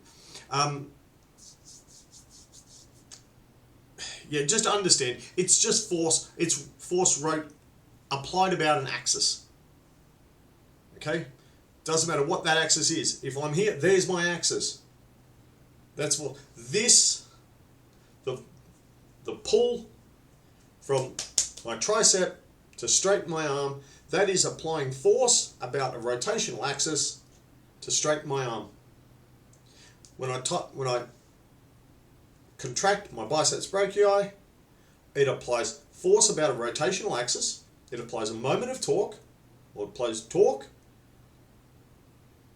to rotate my arm upwards. Okay, that's all it is. Okay, it is equal to force times distance. So the distance, the force is applied here. The longer that moment arm is, how can I explain this? Okay, I'll get myself out of here. Sorry, there we go. Okay, so if I've got 1 kilo out here, with nothing here, let's say I need 2 newtons of torque. If I put 1 kilo out here, and this is 100 mil, okay, I need 1.1. An additional 1.1 newtons of torque to raise that 1 kilo. Because even though it's 1 kilo, I need, because it's an extra 100 mil, it increases the amount of force I need to move it. I'm not moving 1 kilo. Remember the whole mass versus weight? Yep. That's the difference. We're now talking about moving a mass, but we've got to convert that mass to a weight to work out how many newtons of force we're going to need. So force times distance. The longer the moment arm, the more force I need to generate to move it. Alright, cool. So where F is, yep, okay. So that's the thing to remember. So up here, I've got 50 kilos. That's all well and good. As I lower that out to extend my arm, that is now more than 50 kilos. So when I have to curl to raise that weight, I've now got to lift more than 50 kilos. So, or correction, I have to create more than 50 kilos of lift to get it to move. It gets easier as the moment arm decreases. The closer I get to vertical, the easier this gets. So the closer I get to the center of gravity, the center of the axis of rotation, the easier this is going to get for me. Cool, cool? So torque in sport. So a rower pulls an oar and with a force of 100 newtons. The handle is 0.8 of a meter, okay, from the pivot. How much force is actually being generated by the rower? Okay, so we take the length of the handle multiplied by the force being applied, and now we get 80 newtons. Okay, so that's the actual force that is being generated out at the end of the oar. Okay. So this is what we call mechanical advantage, yeah? If I want to lift something that's 200 kilos, I put the fulcrum in the middle, I need to apply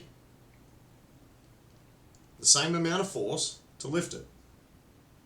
Okay, if I put the fulcrum closer, I've got a longer lever, I can get away with using less force. So if it's 200 kilos that I've got to lift, I put the bar underneath and I'll put my fulcrum, the tilt point, 1/3 of the way along that bar, then I'm going to generate 2/3 as much power because I've got a bar that is 2/3 longer. So it's 1/3 plus 2/3. So now I don't need to lift 200 kilos.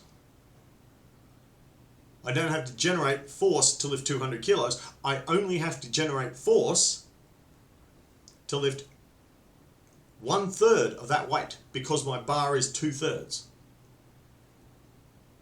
Alright? Gives me a mechanical advantage. Okay? Cool. So talking sport number 2. So you will get these examples, okay? These are you'll find these will show up in your mid-semester and they show up in your exam at the end. So make sure you get across this, okay? So the same row as pulling the oar, it's 100 newton, with the same 100 newtons, but he's at 60 degrees and the handle is still 0.8 from the pivot point. So how much force is actually being generated here? So we go back to our SOHCAHTOA rules. So sine, cos and tan rule, and our Pythagoras. So here's old mate. Don't be deceived. Make sure you check the angles. Okay?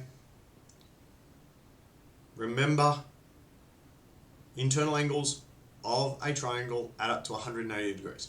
So 60, 60, 60. Okay? So sine 60 multiplied by 0.8 gives you your opposite. So your opposite length, okay, that's the length on the, what is your right hand side as you look at it, is 0.69. So force times distance again, so it's 100 newtons multiplied by 0.69. Basically what we're doing here is accounting for the fact that we're not getting the full effect of that 0.8 of a meter. We're only getting the angle at which we're pulling, the angle that we're pulling through. Okay? So from my start point to my finish point, I'm not getting a full 90. I'm only getting 60 degrees of rotation. Okay? So now our force actually being generated at that point is 69 newtons. So for the 100 newtons of force being generated, we are only actually getting 69 newtons. So this starts to become a problem for us. Okay, the way it works in rowing is we're now offsetting that with the longer oar out the other end. Okay, so we increase the length of the moment arm at the opposite end. All right. Cool. So basis support. So with this, we've got to get this idea that the area within our points of contact with the surface or surfaces, okay, these are our basis support. Okay, while the center of gravity is within the BOS, the basis support, balance is maintained. I can move anywhere within my basis support. So this is where in wrestling your stance is critical. Okay, if your center of gravity or the person's center of gravity moves outside their basis support, then they've got two choices. You either adjust your basis support or you fall over. It's that simple. And this applies to everything. Okay, cars, bikes, boats, you know, people, animals. This keeps happening. So factors influencing our basis, influencing balance. So the mass of our athlete or the mass of our object. Increased mass means that it will take more force to move the mass. So so the height of our center of gravity. So basically the taller it is, the more likely it is to fall over, or the greater basis support it needs, the more unstable it becomes. Because pivot point down the bottom, moment arm, you need less force because of the longer moment arm. Okay, cool. And location of the center of gravity within the basis support. So obviously if the center of gravity is out near the extremity of the basis support, a small movement in that basis support or center of gravity will mean a loss of stability. Okay? Basically it doesn't need to move very fast, so therefore you're not going to need much energy to make it move.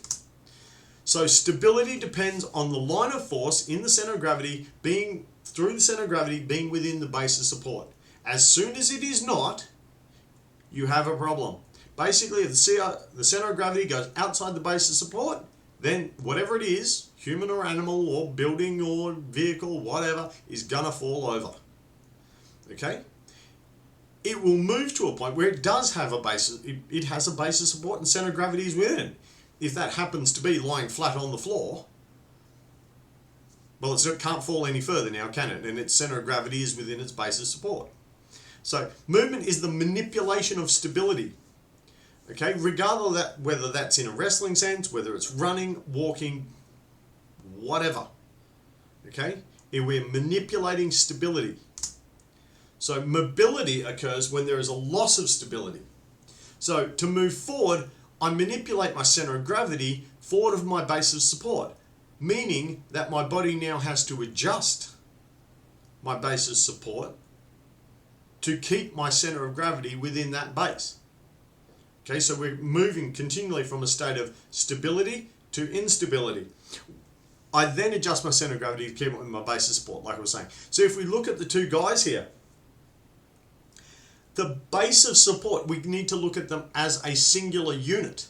So they are staying standing, they're staying where they are because the base of support between, when we look at the area, the box basically, created by the boundaries of their feet, their center of gravity is in the middle, drop dead in the middle of that box. As long as it stays there, they will neither move forwards, backwards, or anywhere else. As long as the forces are all balanced and everything's in balance, then they stay there. They will stay there. Once that center of gravity, if that center of gravity moves too far to the right or to the left, then one or both will have to move in some fashion to account for that change. So what we just looked at, so we looked at what is our center of gravity. Okay, so that's the line of force running, that's the point at which all particles are evenly distributed. We looked at what are moments of force, so that's a force applied about a rotational axis. So that's when we talk about our moment arm. Yep. With concentric and eccentric forces, so concentric is forces in line. Eccentric is when we're talking about forces applied off the line of the center of gravity in order to create rotation. Not the same as when we're talking about concentric and eccentric exercises. Those are different. What's a force couple? So a force couple is a pairing of forces. So that previous example where we've got the two guys pushing and pulling. When force is applied, they are using force couples to move each other. It's not simply a singular force on its own. Okay, you've always got to consider both. And what is base of support and how does it affect stability and mobility? If we had, we can't have movement without the center of gravity moving outside the base of support. If the base of support is still there and the center of gravity is within it, there is no instability and ergo there will be no movement because there is no need for the body to move or for the object to move or for anything to move. Movement only happens once the center of gravity is outside the base of support, then the base of support must be adjusted. Alright, so a longer lever serves to increase or decrease the moment of torque. Okay, so longer the lever, greater the torque, greater the force created. Base of support, talked about that already. So that's the area within the points of contact between the object or between the supports and the surface, whatever that happens to be. What is torque? So torque is force applied about a rotational axis. Okay? You've got to know that. And three factors that influence balance. Okay? So the mass of our athlete, the height of the center of gravity, or the mass of the object, height of the center of gravity, and location of the center of gravity. Okay? So be aware of those. All right. Take another break and we'll crack on. Alrighty, section 6. So let's see about starting to bring all this stuff together. Okay. This becomes important when you start to look at your final exam because this is what will decide most of your questions in the exam. So see how you go. So we're going to look at how linear velocity and angular velocity relate to each other. Newton's laws and how they're applied to angular conditions. Nothing really changes. The only difference is you're talking about moments of torque as opposed to singular linear measurements. What are moments of inertia? What is angular momentum? What's angular impulse? The angular impulse momentum relationship. How does redistribution of mass affect angular momentum? And how is angular momentum transferred? All right, let's crack on. So the linear relationships have angular equivalents. You'll see there the two lists of formulas, and you can pretty quickly pick up the correlations between the two. Okay, when we talk about angular velocity, we've got a Greek letter. When we talk about linear velocity, we've got V. Okay, what have we got there? Good grief. Sorry, my Greek alphabet is absolutely terrible, so please don't shoot me. Second one down is theta, you've got alpha. But then you've got T being used as time. So honestly, what I did, look, velocity is velocity, whether it's angular or linear. Displacement, whether it's angular or linear, is irrelevant. It's the same. We're talking about displacement. Whether I talk about displacement in terms of meters, whether it's displacement in terms of degrees, displacement's displacement. If I really wanted to, I could actually I can calculate both, because obviously degrees I can then use to work out how far the object has travelled whilst travelling along that path, because obviously that's just going to be the portion of a circumference of a circle at that distance. So it's all pretty straight.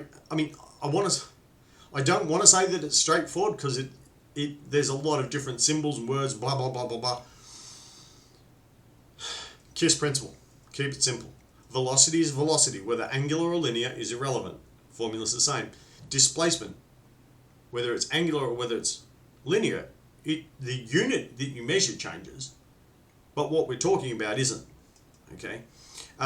Yes. So don't get bogged down in that too much. Oh yeah. Okay. So it is omega. I was right. There we go. Linear relationships have angular equivalents. So there we've got V, which is velocity, so linear velocity. Angular velocity is represented by omega. That's the funny looking W looking thing. And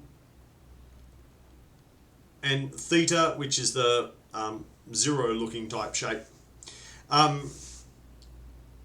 it's the same formula. Velocity is velocity. Okay. Displacement is displacement, whether that's angular displacement. If you want to calculate displacement and you're measuring displacement in an angle, whatever, you can't sort of measure in meters and then use degrees. You have to be working in the unit that you're working in. If you want to measure in meters, well, you can't use centimeters to measure in meters. You have to convert one or the other.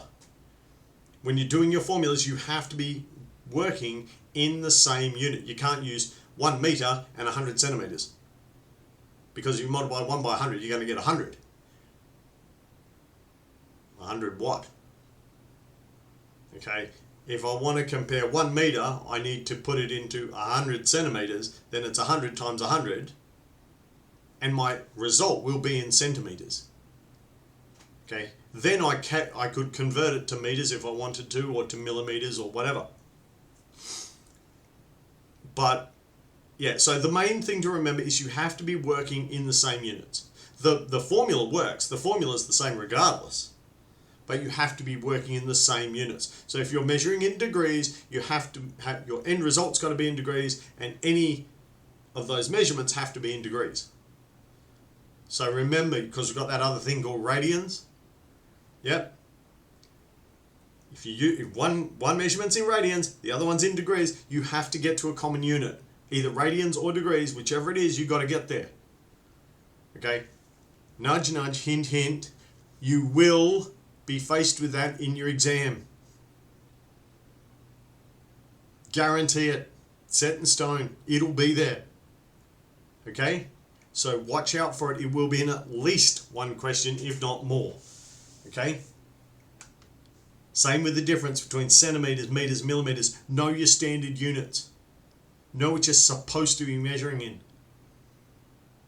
Alright, cool. It's all like, that's the only hint I can't give you any more of a hint on this. Okay? Watch for it. Okay? It will be there, guaranteed. So linear acceleration is equal to a change in velocity over the change in time. Guess what? You're not going to believe this. Angular acceleration is change in angular velocity over the change in time. Isn't that amazing? Okay, so Newton's law, conservation of motion. So a body in motion or at rest will always seek to stay in that state. Okay, what's true for linear is true for angular. Okay, if it's sitting here and for whatever reason it's quite happy sitting at 45 degrees, it will continue to sit there at 45 degrees as long as nobody touches it or does anything to it. Okay? The rate of change in velocity is directly proportional to the force applied to it. Guess what?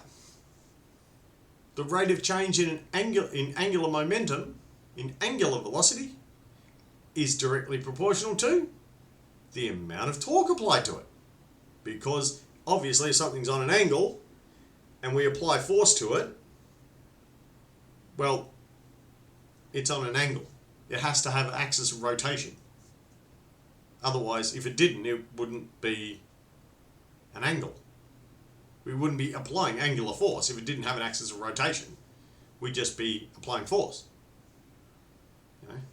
So, right, cool. So remember, torque is a moment of inertia multiplied by its angular acceleration. Okay, it's no different from force. Okay? Acceleration times distance. Okay, so every action has an equal and opposite reaction. Every torque applied creates an equal and opposite torque. Remember our force couple. I pull up on one side, the other side has to go down. You can't have one without the other. This is not how the world works. Alright? I put the bar under the object, and I put a block under there so I can leave a fulcrum. I then apply force. The force I apply downwards has to have a corresponding force going upwards, increased by the length of my lever. If the levers are the same distance and the fulcrum's in the middle, then the force I apply one side is the same as the force applied another side. Okay? That's how it works. That's why it doesn't work. If your mate's 50 kilos and you're 20, and you're sitting on the seesaw, guess what? You will not move your mate. The same distance. He's 50 kilos, you're 20. He's not going anywhere in a hurry. You need 3 of you to sit on the end of that seesaw to offset his weight and give you the advantage. Okay, if you only had 2.5 of you, you had the same 50 kilos, nothing's going to happen. It's still not going to go down because the forces are balanced. He's 50 kilos, you've got 50 kilos on your side. The position that the seesaw is in, that's where it will stay. It will not change unless a force acts on it. So until your friend pushes off the ground, the seesaw stays in that position. Alright, torque versus inertia. Right, so the sum of all torques is equal to inertia times angular acceleration. Yeah. Okay, so it has to. Okay, so the force that's there multiplied by the acceleration being applied to it, the final result, the overall torque has to equal that. It can't not. Okay, energy can neither be created nor can neither be created nor destroyed, only changed in form, transferred from one to another. Okay, so remember, inertia is the resistance to change in motion. Okay, or alternatively, if it's already in motion, that's its inertia. If it's at a state of rest, then its inertia is 0. Okay, the more mass the body has, the greater its inertia. Okay, so the inertia formula, okay, I is equal to the sum of mass times the distance from the axis of rotation squared. So mass of an object by radius of rotation squared. It's here. That's my axis of rotation. I got 100 kilos or 50 kilos, and I throw it.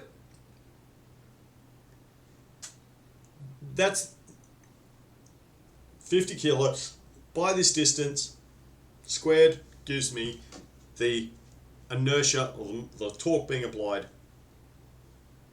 or the inertia being created. Cool. Momentum equals mass is equal to mass times velocity. Okay. Angular momentum, surprise, surprise, moment of inertia multiplied by angular velocity. Because like we're saying, if that's 50 kilos, that's my moment arm. That's the force I'm creating, the inertia. The momentum, when it leaves my hand, there it is. What it's got at that point in time, that's all it's going to get. Unless acted upon by another force. Right. So you've got the linear relationship there. So we've got mass. When we're talking about angular, we're talking about the moment of inertia. Okay. So that's the mass times the length of the moment arm. Okay. Velocity is our angular velocity instead of regular velocity. Okay. So degrees per second as opposed to meters per second. Same blasted thing. Okay, and then finally we've got linear motion, and we got linear momentum and angular momentum. Okay, again, linear motion meters per second, or linear momentum meters per second, angular momentum obviously degrees per second. All right. So in practice, so a baseball bat weighs 2.8 kilograms, and at full extension connects with a ball at 1.5 meters from the axis of rotation. All right. It travels through 110 degrees before it connects. Let's do it. So we've got H is our angular momentum. So our mass times our distance. Oh yeah, okay. So this is what I was saying before about you remembering what each of the letters stand for. So that's our distance of our moment arm, our length of our moment arm, 1.5 meters, and we're traveling through 110 degrees. That's our angle. So 2.8 multiplied by 2.25 multiplied by 110 gives us 693 kilograms per meter. Kilograms per meters per second. So I did a bad example of that. This is why I shouldn't do things in the morning and without enough coffee. So what we just looked at, we looked at how linear velocity and angular velocity relate to each other. We looked at how Newton's laws apply to angular conditions. Okay, we looked at moments of inertia, what they are. We've looked at angular momentum, what that is, how that works. We've also looked at the angular impulse momentum relationship, which is strikingly similar to the linear impulse momentum relationship. How redistribution of mass affects angular movement, and also how angular momentum is transferred. Okay, so when we go from angular inertia to angular momentum, and why that's important. All right, cool. So take a break, and then we'll get into it. Okay. All right, so we're back into it. Session 7. So this should be just after your mid-semester break. So what we're going to look at, what's a kinetic chain? The two types of movement patterns. So you need to get your head around this for when you go into functional anatomy, second semester. And so what's the difference between a closed and an open kinetic chain, and how do kinetic chains affect muscle control? Let's get into it. All right, so we've got two types of movement patterns. We've got a push-like pattern and we've got a throw-like pattern. So in a push-like pattern, if we think of something like a push-up, a push-like pattern, okay? Then we have a throw-like pattern where we've got something like we're throwing a ball, punching, kicking, those sort of things. All right, so the difference, the big takeaway is with a push-like pattern, we've got simultaneous movement of multiple joints to move an object along a straight line. Okay, so when we do a squat, We take the weight, we're moving it downwards and back up in a straight line. Bench press, deadlift, those sorts of things. Throw-like patterns, so we have sequential movements of joint from bigger to smaller. So shoulder, elbow, wrist, fingers to release. They're excellent for speed and acceleration. Accuracy can be very dependent on skill level. Whereas a push-like pattern, I'm generally pretty accurate when it comes to a push-like pattern. So push-like movement patterns, simultaneous joint angle changes. High accuracy, high force, but low speed and low velocity compared to a throw-like pattern. Okay, cool. Make sure you're aware of that. Throw-like movement patterns, sequential joint angle changes. What? So from proximo to distal, so from close to far. Okay, high velocities, accuracy can be highly variable. Okay, there's uses two different mechanisms. So we've got transfer of angular momentum, and then we've got storage of elastic energy. Okay, so these two systems are running over the top of each, or two mechanisms are running over the top of each other to give us the end result, which is why we're able to generate such high forces when it comes to throw-like movement patterns. Okay, so center of gravity, and you get something else called axis of gyration. Okay, so center of gravity is the center of mass, and it moves as the object changes shape or position.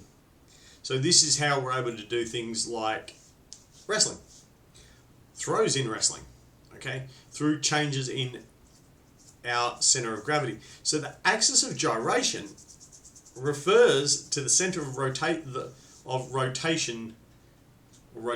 movement. Okay, so when I'm executing a throw, I'm creating a change in the center of gravity of the individual and of myself, but I'm creating it about an axis of gyration. Okay, other word for it you might hear is axis of rotation, but that's kind of misleading. It's sort of the same, kind of not. Okay, so a person's center of gravity might stay within the base of support, but the center of rotation may be outside the base of support, or center of gyration may be outside the base of support. So when I throw, I've got my opponent, I step in, my base of support is staying within my center of rotation, my center of gravity stays within my base of support. My hips create the axis of gyration runs through where my hips are as I lift and throw my opponent, and his axis of rotation is different again. So they're not always the same thing, depending on what we're looking at. So understand that there are different things. We have an axis of rotation, we've got an axis of gyration, which may or may not be the same as the initial axis of rotation that we're looking at. All right, so cool. Trying to get too bogged down in it. Okay, so maths for the kinetic change. So a change in angular momentum, or the angular momentum, is equal to our moments of inertia multiplied by angular velocity. Okay, so you have to go back to work out your angular velocity, obviously, and then you've also got to work out your moment of inertia, which is mass times the radius squared. Okay, so you've got to work out where your radius of rotation or radius of gyration is, and then the mass of the object. So you can simplify this down so that you get your angular momentum is simply equal to your angular velocity.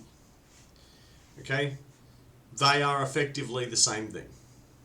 Okay, so your angular momentum is equal to your mass multiplied by the radius of gyration squared, multiplied again by your angular velocity. And that'll give you that angular momentum that we're looking at. So put it into practice. Okay, so we've got a discus thrower here. So the discus, we're saying in this case it weighs 3 kilos. It releases from the thrower's hand 76 centimeters from the shoulder. So that is the final axis of rotation for this movement. Okay. after covering a total of 433 degrees. Yep, so 1 and a bit rotations in 0.45 of a second. All right, so there's all the elements of the equation that we need to do the maths. So away we go. So remembering, our angular momentum is equal to a mass multiplied by our distance, axis of distance from gyration, okay, moment arm, multiplied by our angular velocity. So that's the degrees covered divided by the time. All right, and there you can see the breakdown of it. So 3 multiplied by 0.76 squared. That's not a very good way of writing that. I'll have to fix that. Which leaves, and divided by, multiplied by, sorry, our degrees covered in the time. So what we end up with at the end of that is 1,667.33 newtons per second. So that's the amount of force being generated, or that has been generated, at the end of that sequence, which is launching our discus. Okay? Cool. So types of kinetic chain. So we had a bit of a look at this before, but we'll talk about it now. Right, so open and closed kinetic chains.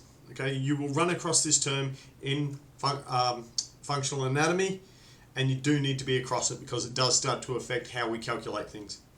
Okay, so open kinetic chain, OKC, all right? One end is fixed, the other has a high degree of independency of movement. So throwing is an open chain movement. My feet are, in a sense, fixed, and I am the other end of the kinetic chain. The hand holding the ball has a high degree of movement. Okay? A shot or a takedown in wrestling would be an open kinetic chain movement. A closed kinetic chain movement is where both ends are fixed with little to no movement. Example, a bench press. We've got, with the bar, we've got mostly an open chain, closed chain movement. We've got some degree of freedom with the movement, with the barbell, but not much. When you start to look at something like a chest press, we start to get into a bit of a grey area. It could be considered closed, but it's sort of more open because I've got a high degree of mobility with my hands in how I perform this movement. So, and basically no part of the chain can move independently of the other. Okay, so that's where it changes when you go from, say, a barbell to dumbbells, or to free weight, to some other form of free weight. Then you may go from being a closed chain to being an open chain. But is it really open? Because we're still placing a barrier on it in terms of our control of the exercise. Okay, so open kinetic chain, exactly what we're saying about our dumbbells, our dumbbell chest press. It is technically an open chain movement. Whereas you look at a bench press, on the right, we've got a closed kinetic chain movement, okay, where the barbell is preventing or limiting the amount of freedom of movement that we have in our hands. Cool. All right, so quick bit about muscles. All right, so different types of articulation in a muscle. So we've got monoarticular, which only capable of moving one joint, okay. Biarticular is capable of moving two joints, and examples of this, so our biceps, my biceps only really work across one joint. My elbow, that's pretty much what they do. That movement. Okay, biarticular would be something like my quads. Alright, so monoarticular, so there's our example. So we've got our bicep and we've got our quads. Yeah, quad muscle. Sorry, I was talking about hamstring before. Haha. Okay, if you picked that one up, well done. You picked up my not so deliberate error.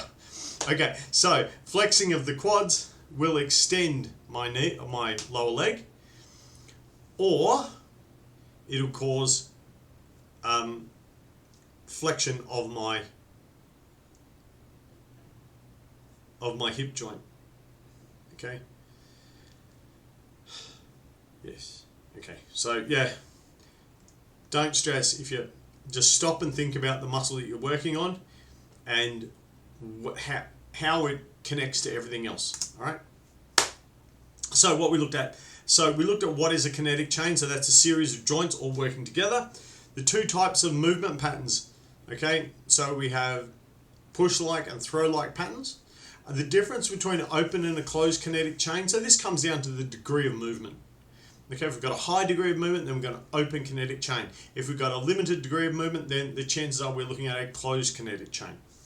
And how do kinetic chains affect muscle movement? Well, obviously, if something is fixed, so in the case of if my feet are fixed to the ground, then the activation of that muscle will change what happens.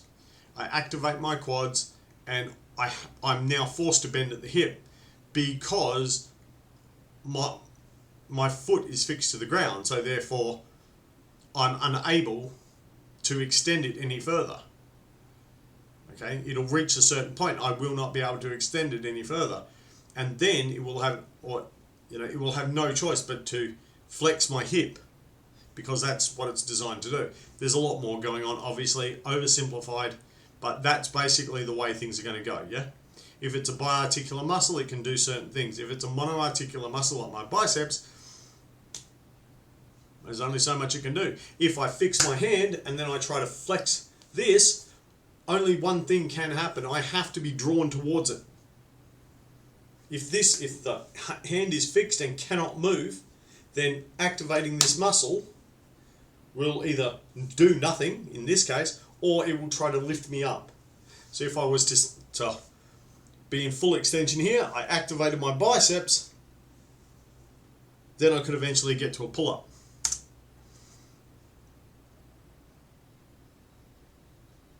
Okay, that's a bit odd. All right, so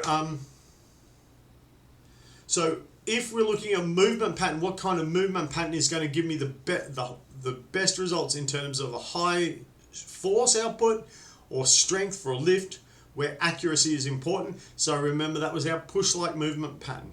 Okay, you need to remember this because these will be in your exam. Okay, and I'll get to it in a minute.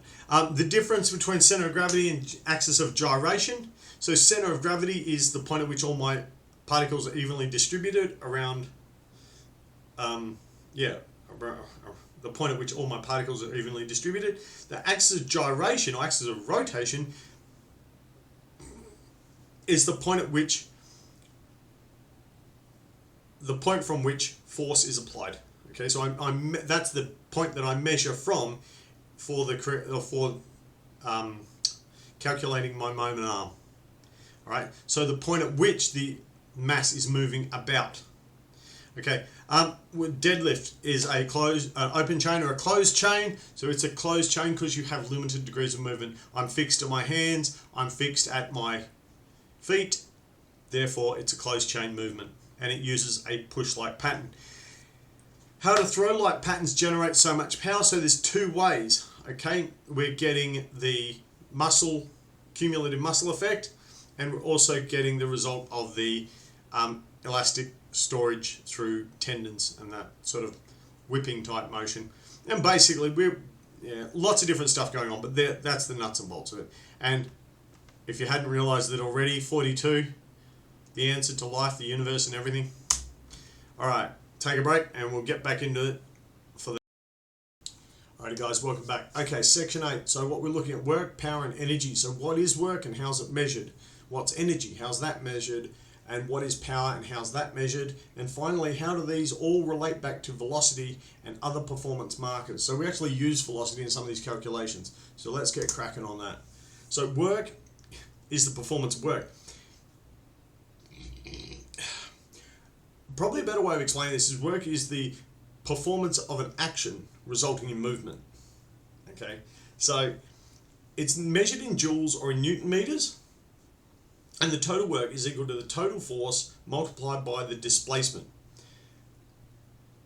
If there's no displacement, then there's no work has been done. Okay, so you can get energy used, but not work done, if that makes sense. Okay, so I can do work with my muscles, but in terms of the real world, if there is no displacement in what I'm trying to move, then I haven't done work in terms of moving the object. But what I have done, I've done work in terms of moving muscles. Changes in displacement of muscles equals work. That's when we're talking about work in this sense, we're not just talking about how far the ball went. We could be talking simply about how much work has been performed here, how much energy has been used. Okay? So energy use and work are not necessarily the same thing. We can still use energy and not actually have work, movement, displacement in the physical world, in the sense that we are thinking about moving the 1-ton truck. Okay? But we've done work in terms of displacement, in terms of the change in the muscle length. So if there's no displacement, then you do not have work done. Okay? So understand that idea. Okay? So power is the rate at which work is performed. It is measured in watts. Now, power is equal to force times velocity. But we said that it was the rate at which work was done. And work was force by times displacement. Where'd the displacement go? And the displacements come in, it comes into our force equation here. Well, force and velocity. Okay, because velocity is change in displacement over time. Yep. So when we break that down, when we go down further, we get to the second version of the formula here. Okay, so we've got force times displacement divided by time.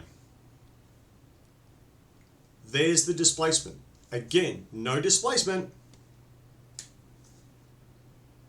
If you put a 0 in there, if there is 0 displacement, then the end result will be 0. Anything multiplied or divided by 0 is 0. Alright, cool. Happy with that idea. Alright, so energy is the capacity to perform work. So we've got two types of energy. We've got potential energy, which is stored energy. Okay, we've got kinetic energy, which is energy in motion. If I take the scissors are here, I'm holding them. The scissors have potential energy. Because of gravity, because of the fact that I've raised them from desk level to eye level. When I let go, that potential energy becomes kinetic energy. And down we go. So there are lots of different types of energy. Okay, gravitational energy, which you just saw. Okay, mechanical energy, which we generate with our muscles. Thermal energy, heat, is one of the most common forms of energy that we run across in our bodies. Okay, because we generate heat, and a lot of the reactions that occur are exothermic, so generating heat. Okay, so energy is measured in joules, same as work. Okay, kinetic energy is our most relevant. Okay, the formula for kinetic energy is half mass times velocity squared. Okay, if you want to work that out. All right, so again, be aware of what the acronyms letters are. Okay, so PE, potential energy, KE, kinetic energy, TE, thermal energy. It can't be created or destroyed. It can be lost or change in form from kinetic energy to thermal energy, but it can't be created or destroyed. It has to, in the final analysis, all that energy, whatever form, if the energy in potential energy, whatever that number is, it has to add up at the end. So if your numbers don't add up, you need to start looking around and find out where did it go. It can't simply vanish. If you had 100 joules at the start, you've got to have 100 joules at the end in some form. All right, cool. So potential energy, already went through this. So calculated is mass times gravity times height. Okay, that's the easiest way of looking at it. Oversimplified, but it'll do. Remember your gravitational constant, 9.8 meters per second. So if you drop a ball and the ball doesn't bounce to exactly the same height as it was when it left, why not? Energy can be neither changed, neither created nor destroyed, simply changed. So where did the rest of the energy go? Why does the ball not bounce to the same height? And if we were to be able to look at a ball in all the funky little ways that we can, we'd see that sound is a form of energy. It's created by the impact of one object against another, creating energy through sound waves and so on and so on. So you're transferring energy to sound waves. There is also heat at the point of impact. If we were to look at the molecules in the ball, then they're all actually changing shape slightly and returning to their original shape, which all uses and all needs energy to drive it. So that all this, it's not that this energy is being destroyed or created or just missing. It's that what started as our kinetic energy falling, we're losing some due to heat loss as air rushes past, we're losing some due to sound as it hits the ground, we're losing some due to the change in shape and the return to shape. So all this stuff combines up, and this is why we don't get exactly perfect results all the time. Okay, so here's the example. One ball, 1 meter high, one ball, 1 kilo, at 10 meters high, should in a perfect world give us 98.1 joules. Reality, that's not what happens. Okay. So there's our equation. Okay, and so this is basically just a we don't know the kinetic energy, and we don't know V in this case because we haven't worked that out yet. So you would use your velocity, your V squared U squared plus 2AS, or 2 times displacement times acceleration, or vice versa. So basically just reverse engineer the formula, and eventually you end up back at a velocity of 14 meters per second, and then you plug that into the formula. Okay, so half of 1 times 14 squared is going to pop you out, and you end up with 7 joules per meter. Then you just calculate it from there, so you end up with a total of 70. But the ball had 98.1. So the reason we see that is that because it doesn't have the full 98.1, it doesn't have time to generate that reach its full potential. Okay, and in the perfect world, look, it's never going to. Wind, air resistance. It's not perfectly round, Magnus effect, all sorts of things. All right, so types of potential energy. We've got elastic energy, so which is easiest example, resistance bands. That's elastic energy. In our body, we're talking about tendons. We're talking about things like springs. We're talking about things like strings, rubber bands, etc. Compliance. Okay, yeah, no, that's not a type of potential energy.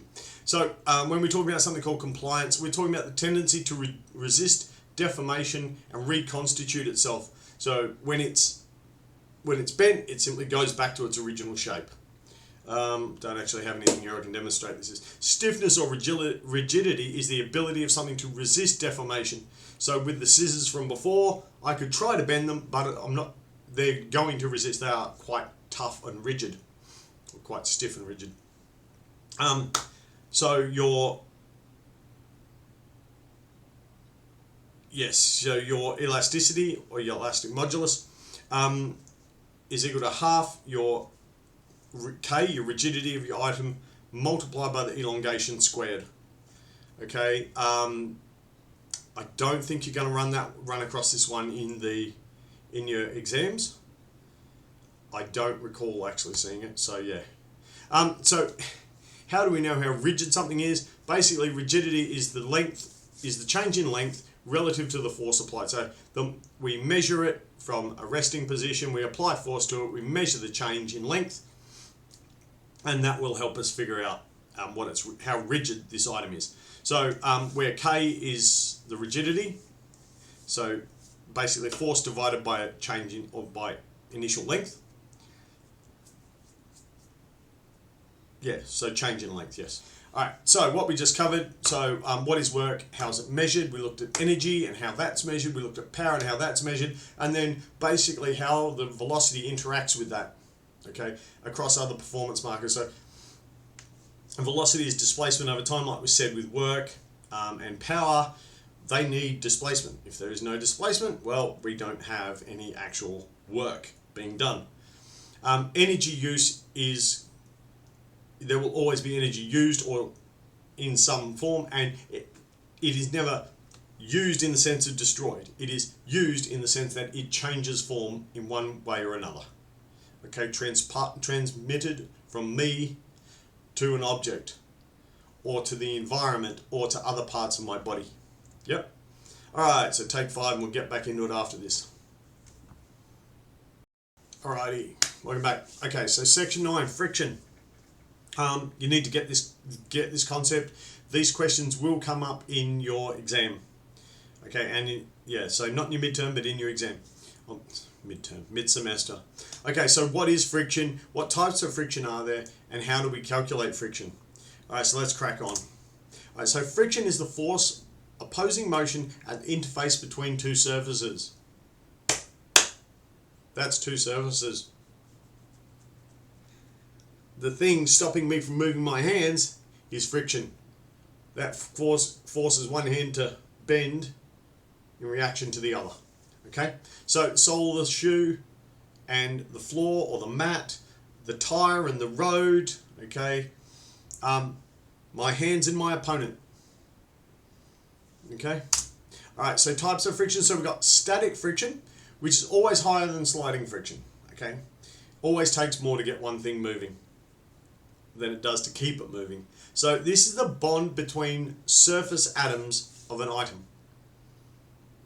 Okay, obviously the more pressure we put on the surfaces, the more the atoms interact and the more it's going to take to get them moving. Okay, and so that static friction, again, the other thing to remember with that is Newton's law, objects at rest want to stay at rest. Objects in motion, they want to stay in motion. So rolling or sliding friction. So this is caused by the deformation between two surfaces. Okay, if we look at like a microscopic level of a tire when it's in motion, we actually see deformation, not just in the tire but also in the surface that it's rolling across. Okay, minimizing those deformations is what decreases friction. Maximizing them, obviously, we're going to increase the friction, aren't we? Okay, therefore, harder surface areas have less friction. So this is one of the things where with your car tires, you'll pump them up to decrease the amount of friction so you can get better fuel economy. If we're bogged, for example, we need a wider surface area and we get more friction because we're getting more deformation. Okay, it seems counterintuitive because we're actually trying to get out, but there's a lot more to it. Surface area is a different thing, but the principle of friction, basically, we're spreading it over what area. We get more deformation, we're going to get more friction to transfer the power through where we want to go. So calculating friction. So frictional force is the result of normal reaction force multiplied by the coefficient of friction. Okay, so every surface has a different coefficient of friction. Different shoes have different types of surfaces to give you different types of grip. Okay, your feet. Every person's foot is different. Okay, every mat is slightly different. Okay, as much as they try to make them uniform. Okay, so our frictional force obviously is measured in newtons. Okay, and our frictional force is equal to the coefficient of friction multiplied by the normal force or the reaction force, depending on how you want to phrase it. That's the basic formula. Let's go. Alright, so basic friction calculation, we've looked at that already. If we're going to make this really simple, our wrestler weighs 80 kilos. Okay, so we need to get them into their weight, remembering in newtons. Okay, so we measure, 80 times 9.8, which is your gravitational constant to get you to newtons, then multiplied by the coefficient of friction for the wrestling boot. And in this case, we're saying that's 0.76, which is pretty good. Okay? That's not real numbers, just so we're aware. Okay, those are completely fictitious, rubbish numbers. Okay, they're put in there solely for the purposes of the exercise. So which means that your frictional force at the point of interaction is 596.448 newtons. Okay? Happy with the idea. So, friction on an inclination. So very rarely is force applied directly onto a point, and that's all there is to it. It's dead flat, dead perfect, dead everything. Force is straight at 90 degrees, job's right. Yeah, that never happens.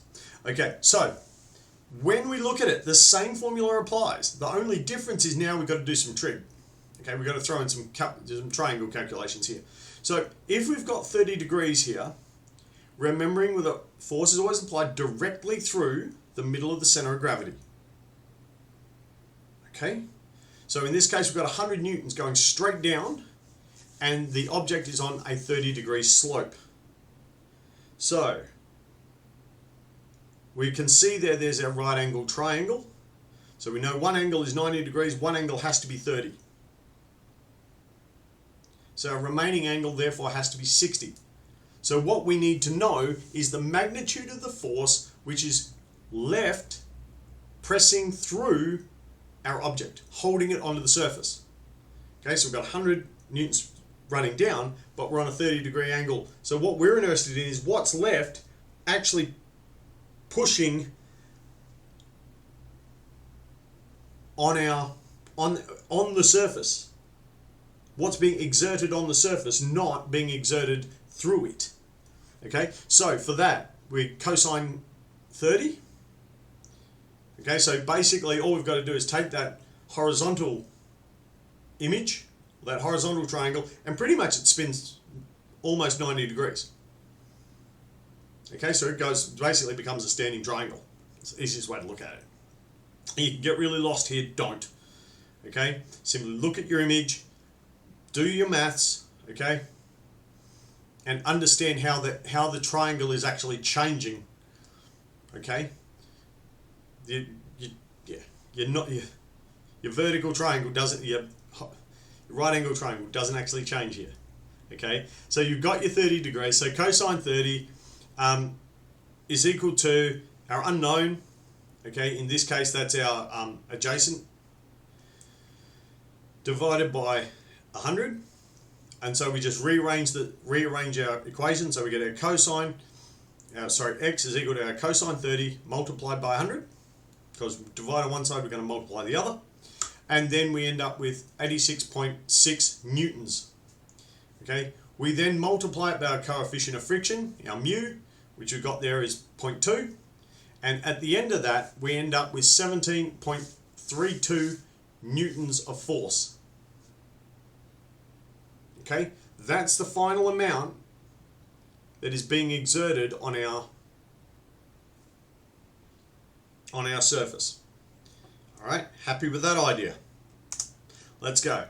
Okay, so we know that the force of static friction is 17.32 newtons. That's what we just did. So now we need to know, well, what's it going to take to get this moving? If that's the force holding it, 17.32 newtons, then what is left, or what do we need to do to move it upwards or downwards? Will this thing move? Okay, so now we need to calculate the opposing force, which is the 60 degrees. Okay, so there's a couple of ways we could do this, but we'll go with the cosine. So our cos 60, again multiplied by 100 gets us to 50 newtons, multiplied by our coefficient of friction gets us to 10 newtons. So when we're looking at this, our 10 newtons is less than our 17.32, so no, it's not going anywhere. Okay? Alright. You will find that question in the exam, guaranteed. Okay, so what we just covered, what is friction, what types of friction are there, and how do we calculate friction? So we've just gone through the couple of equations. Make sure you read through the book. and get your head around the equations, okay? Do lots of the equations, okay? Other than remembering all the letters, that's going to be your biggest trick, okay? Yes, you do get a formula sheet. You've just got to remember all, and you've got to know what formulas to apply and when. All right, take a breath, and we'll get back into the I think it's the last bit next. Alrighty, so hopefully you had a good break. Okay, back into it. So section 10, collisions. You'll hit this about week 10. I think we've got one more to go after this. So how does the law of conservation of energy apply to collisions? What is what we call a coefficient of restitution, or COR? How do we calculate it? And how do we calculate a collision? Well, there's lots of things we can calculate in a collision, but what we're looking at is the forces at the end of it. All right, let's get into it. Conservation of energy. Right, this is what we were talking about in the previous section. Energy cannot be created or destroyed. It can only change form. So what if we had 100 newtons at the start? We got to end up, or 100 joules, or whatever at the start, 100 watts. Then we have to end up somewhere with 100 joules or watts, whatever, at the end. Got to happen. In one form or another, it's got to be there somewhere. If it's not, then you've missed something. Okay, and you should be asking questions. Conservation of momentum. Okay, momentum remains constant in velocity and direction unless acted upon by an external force. Okay, so I can't even conceptualize where we would run into such a situation, but if we were to drop a ball through an infinite hole, it would continue to fall at its terminal. Once it reaches terminal velocity, it will continue to fall at terminal velocity until it hits something. Okay, assuming you could drop it in a vacuum, for example, and it would continue to fall forever in that one direction, and it would just continue to do so until it is impacted on or interacts with something else. Okay, so that's the idea. So momentum, P, is equal to the mass times velocity 1, which is equal to the mass times velocity 2, which is the mass times velocity 3, and so on and so forth. Infinite, yeah, continues to happen, continues and continues. In a collision, all momentum combines. Okay? Kind of. We lose some due to heat, sound, etc. But overall, as in general terms, the momentum of 1 plus momentum 2, combine the lot together, and well, that's the momentum at the moment of collision. Same with the velocities. If I'm traveling 100 kilometers, the other guy's doing 80 kilometers, and we hit, the combined impact force is equivalent to 180 kilometers. Now, I'm still going to continue through for an additional 20 kilometers, with that additional energy. Assuming I weigh more, assuming my mass is enough to offset the difference in speed.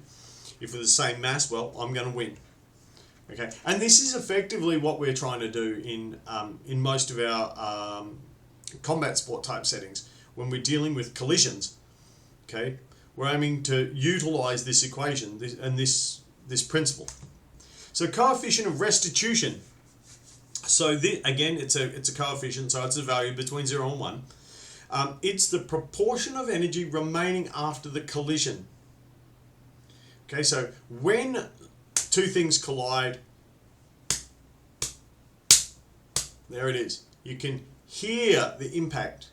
That impact is created by vibrations through sound waves, the transfer of energy. There's a change in temperature on the surfaces. There's deformation as one object impacts the other. So all these things, so it's different for each object, and it reflects as a percentage. So, but what we're talking about is the energy lost due to the impact. Okay, how much energy does this item lose during a collision? Okay, so they've got the simple one here for the formula for the drop of for the bounce for the ball height. Okay, be aware of what the formula is. You will need to know this. It will be in your exam. Okay, so basically it's the drop height bounce height divided by drop height and the square rooted. But it's that simple, you know. So factors affecting coefficient of restitution. So temperature, obviously we heat molecules up, they have more energy and they're bouncing around more, there's more happening, and therefore they resist deformation greater or more. They've got greater resistance to deformation, therefore we'll get an increase in our coefficient of restitution. And impact velocity, okay, either in the item or imparted to the item if it collides with something. Cool. So what we just looked at, so how the laws of conservation of energy apply to collisions, and what is the coefficient of restitution. We've looked at that. And how do we calculate the coefficient of restitution? So that was the formula. Again, don't stress, you get the formula sheet, just know what it is. Okay, and then finally calculating the collision and how we do that, which I looked at with the drop height and all that sort of thing. Not going to waste a lot of time on it. Okay, pretty straightforward. Okay, you've got the formula, you've got the thing. Basically, it's bounce height divided by drop height, and away you go. Square rooted, don't forget the square root. Okay, take a break, we'll get back into the next bit. Alrighty, so section 11. Basically what we're going to look at, aero and hydrodynamics. They're strikingly similar in a lot of ways, but yeah, you do need to understand the differences. So aerodynamics versus hydrodynamics. What forms of drag are there? What is turbulence? How does it affect movement? And what's lift and how's that created? Because that actually applies to both. And also the Magnus effect and how that works. And what is propulsion? How is that created? All right, let's get into it. So aerodynamics versus hydrodynamics. So both are types of fluid dynamics. Okay, that's why when you're engineering, it's not really aerodynamics or hydrodynamics. It's simply fluid mechanics or fluid dynamics, and that's all there is to it, because air is gas, all gases are fluids, and all fluid, you know, in a lot of ways it behaves the same, just different densities. Its density affects the energy use and magnitude of the effect, but not the principle. The same idea applies. You're still moving a fluid in some fashion, or in the case of sport, we're moving through a fluid, or the object in terms of arrow, discus, shot put, bullet, whatever, is moving through this fluid. Okay, and any substance, and a fluid is any substance that continually flows or deforms. Okay, even if it's just a little bit. So to a degree, if you had fine sand, provided that it was able to move and continually flow and deform, you could apply the same principle of fluid mechanics, which is exactly what we do in ore processing. Cool. All right, so types of flow. So we've got laminar flow and we've got turbulent flow. Okay, so laminar flow is basically moving in nice smooth lines around the object. Okay, truly we can only get this in a vacuum theoretically. Okay, parallel undisturbed lines of force or fluid, and that's the bottom image you can see there. Then you get turbulent flow. So this occurs when laminar flow is disrupted. Okay, it requires energy from the disrupting object. Okay, so this is what starts to cause this problem of drag that we're going to run into in a moment. And drag force is directly proportional to turbulence. Okay, so the more aerodynamic the shape is, the less it disrupts the laminar flow of the fluid, and the less turbulence we get. Consequently, we are more efficient as we move through that substance. Okay? Sounds easy, doesn't it? All right, so drag. So we're talking about drag before. We mentioned drag before. So form drag is created by the surface area of the object moving through the fluid. You've run across this before yourself. When you're in the car or on the bike or whatever, and you put your hand out to the side. While it's nice and flat, everything's peachy and it's just sliding along. As soon as you change the angle, the hand gets drawn in a particular direction. Okay, so that's as we change the shape, we change the form, and therefore we create drag in one direction or another. So surface drag is another name for friction, okay, and that's, you can feel it whipping along over your hairs on your hand, okay, that's surface drag, okay, that's the air dragging across the hairs on the surface of your skin, creating the sensation, okay. So the interface between two surfaces, or between the surface of the object and the fluid surface that it's in contact with. And finally we have wave drag. And you'll have experienced this when you're in the pool. Okay, so it does actually happen in air as well. Okay, you may have experienced this in your car when you're driving along, you know. So it's the interaction between two fluids of different densities. Normally only a factor in aquatic sports. The other one you can, and if we're looking for a more common example, we've got a great big semi coming down the road, 4 trailers fully loaded, yeehaw. He's doing 100 kilometers an hour. You're coming the other way in your tiny little car doing 100 kilometers an hour. He's displacing air in front of him, out of the way, okay, and it's rolling down the side of his truck. Okay, you just can't see it. Lots of mass, lots of pressure, lots of the density of that air around that truck is a lot more than what's created by your little car coming down the road. So you've got two fluids of different densities smacking into each other, and one's going to come off second best. In this case, your little car. So the guy driving the truck, he doesn't even notice that your car's gone past. But your little car's only a boof, whoa, oh my God. Okay, so this is why, lesson here, be careful when you're passing big trucks. But this is why it happens. That's that wave drag that's rolling along in front of him, and it creates that contact barrier. Okay, and this is the principle behind lane ropes in swimming, so that different swimmers aren't interfered with by the waves created by another swimmer. That's the theory behind it. That's the idea. All right, cool. All right, so formula for drag. Okay, so it is measured in newtons. Again, it's a force. Okay, it varies depending on the fluid being used. Okay, that's important. Okay, fluid density will change this equation. Okay, so F is equal to Ka multiplied by V squared. So where K is a frictional constant for the drag. Okay, so you have to actually, normally you will look this up. Most of these have been studied and are known. Okay, A is the surface area of the object, and V is its velocity that it's traveling at. Okay, again, don't stress, you will get the formula sheet, but you need to know this.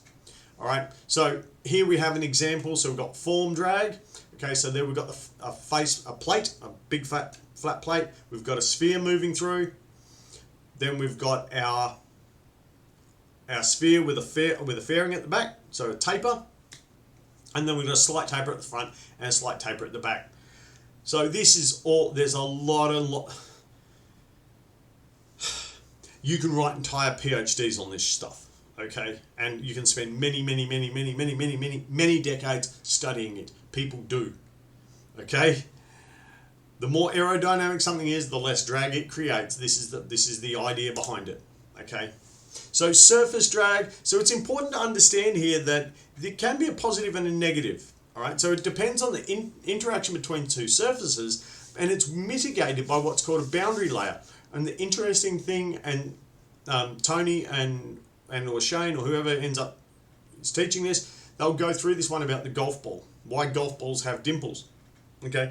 And it is to create this boundary layer, which helps effectively change the shape of the object to make it more aerodynamic, and therefore decreasing the amount of turbulence and improving its aerodynamic properties. So yeah, it basically creates like I suppose a pseudo shape change for the object. So and effectively it makes it, in a sense, smoother. Okay, understand that idea. You will come across that in your exam. Nudge, nudge, hint, hint. Okay, wave drag, spoke about this already, but let's go into it again. So wave drag is directed and opposed to the moving object. Okay? So the swimmer going through the water is one density, the fluid is another, the two meet, and you're getting that interaction between the two. All right? The truck is moving through the air is being displaced around it, therefore we're getting wave drag from we're getting form drag and wave drag from that. Okay?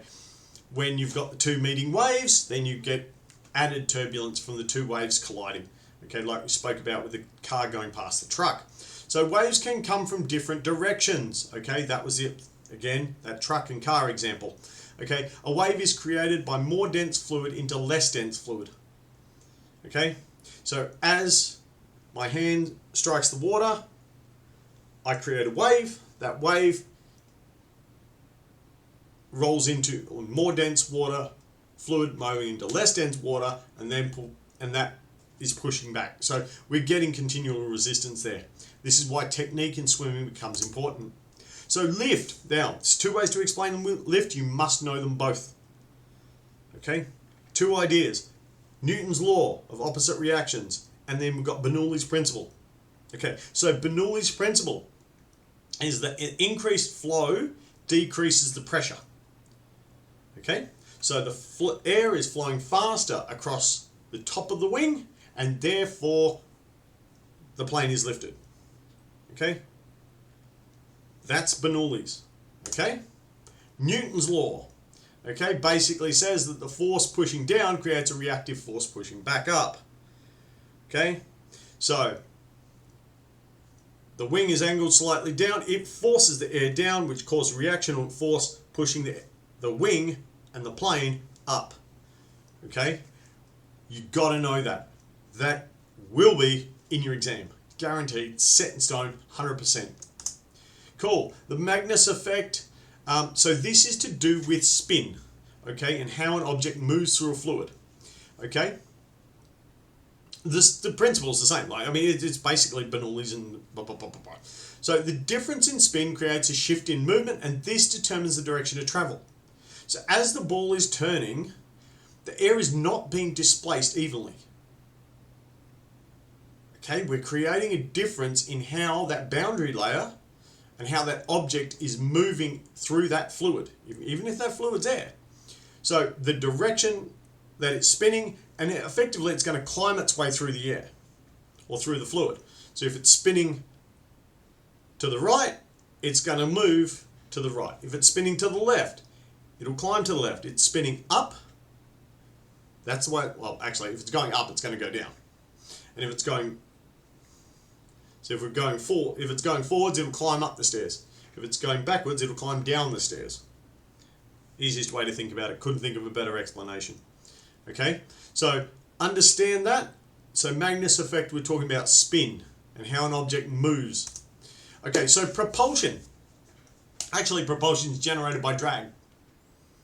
Effectively, we're pulling ourselves through, or the object is pulling itself through. Okay, it's not sort of really, we're not really being propelled through in a sense. An engine doesn't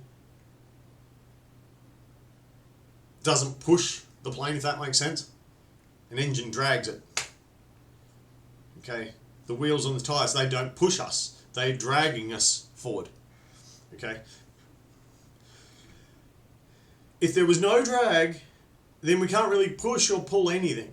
Again, going back to the whole friction thing, if there is no friction, then there is no, you can't generate force. It's not going to happen. You just sit and spin. Okay, all propulsion is created by turbulence and drag. Okay, if you don't have that, the trick to maximum propulsion is minimal drag. Okay, so we've got to create minimal drag. Oversimplification. We've got to create drag where we want it, with minimal turbulence pulling us behind. That's a better way of doing it. All right, so pretty much that's it. When you go through this, when you're doing this unit, I strongly recommend you get Tony's book. All this stuff is in there. It is a very cheap book. It is a very good book. It is very useful. Some of the stuff it can be difficult to understand. Oh, correction. I found it difficult to understand because my way of thinking is a bit other. Okay? But it may work for you. And all the examples, all the questions and the maths and the stuff that you're going to get in the exam, it's in the book. Read the book. And if you're not sure, if you don't understand, put your hand up and go and see him. Take the time to see the guy and talk to him. Okay? Great guy. He'll take all the time in the world to help you with what you want to know. Alright, that's all I can say about that. Well done, guys. Thanks very much for your time. Hope you enjoyed it.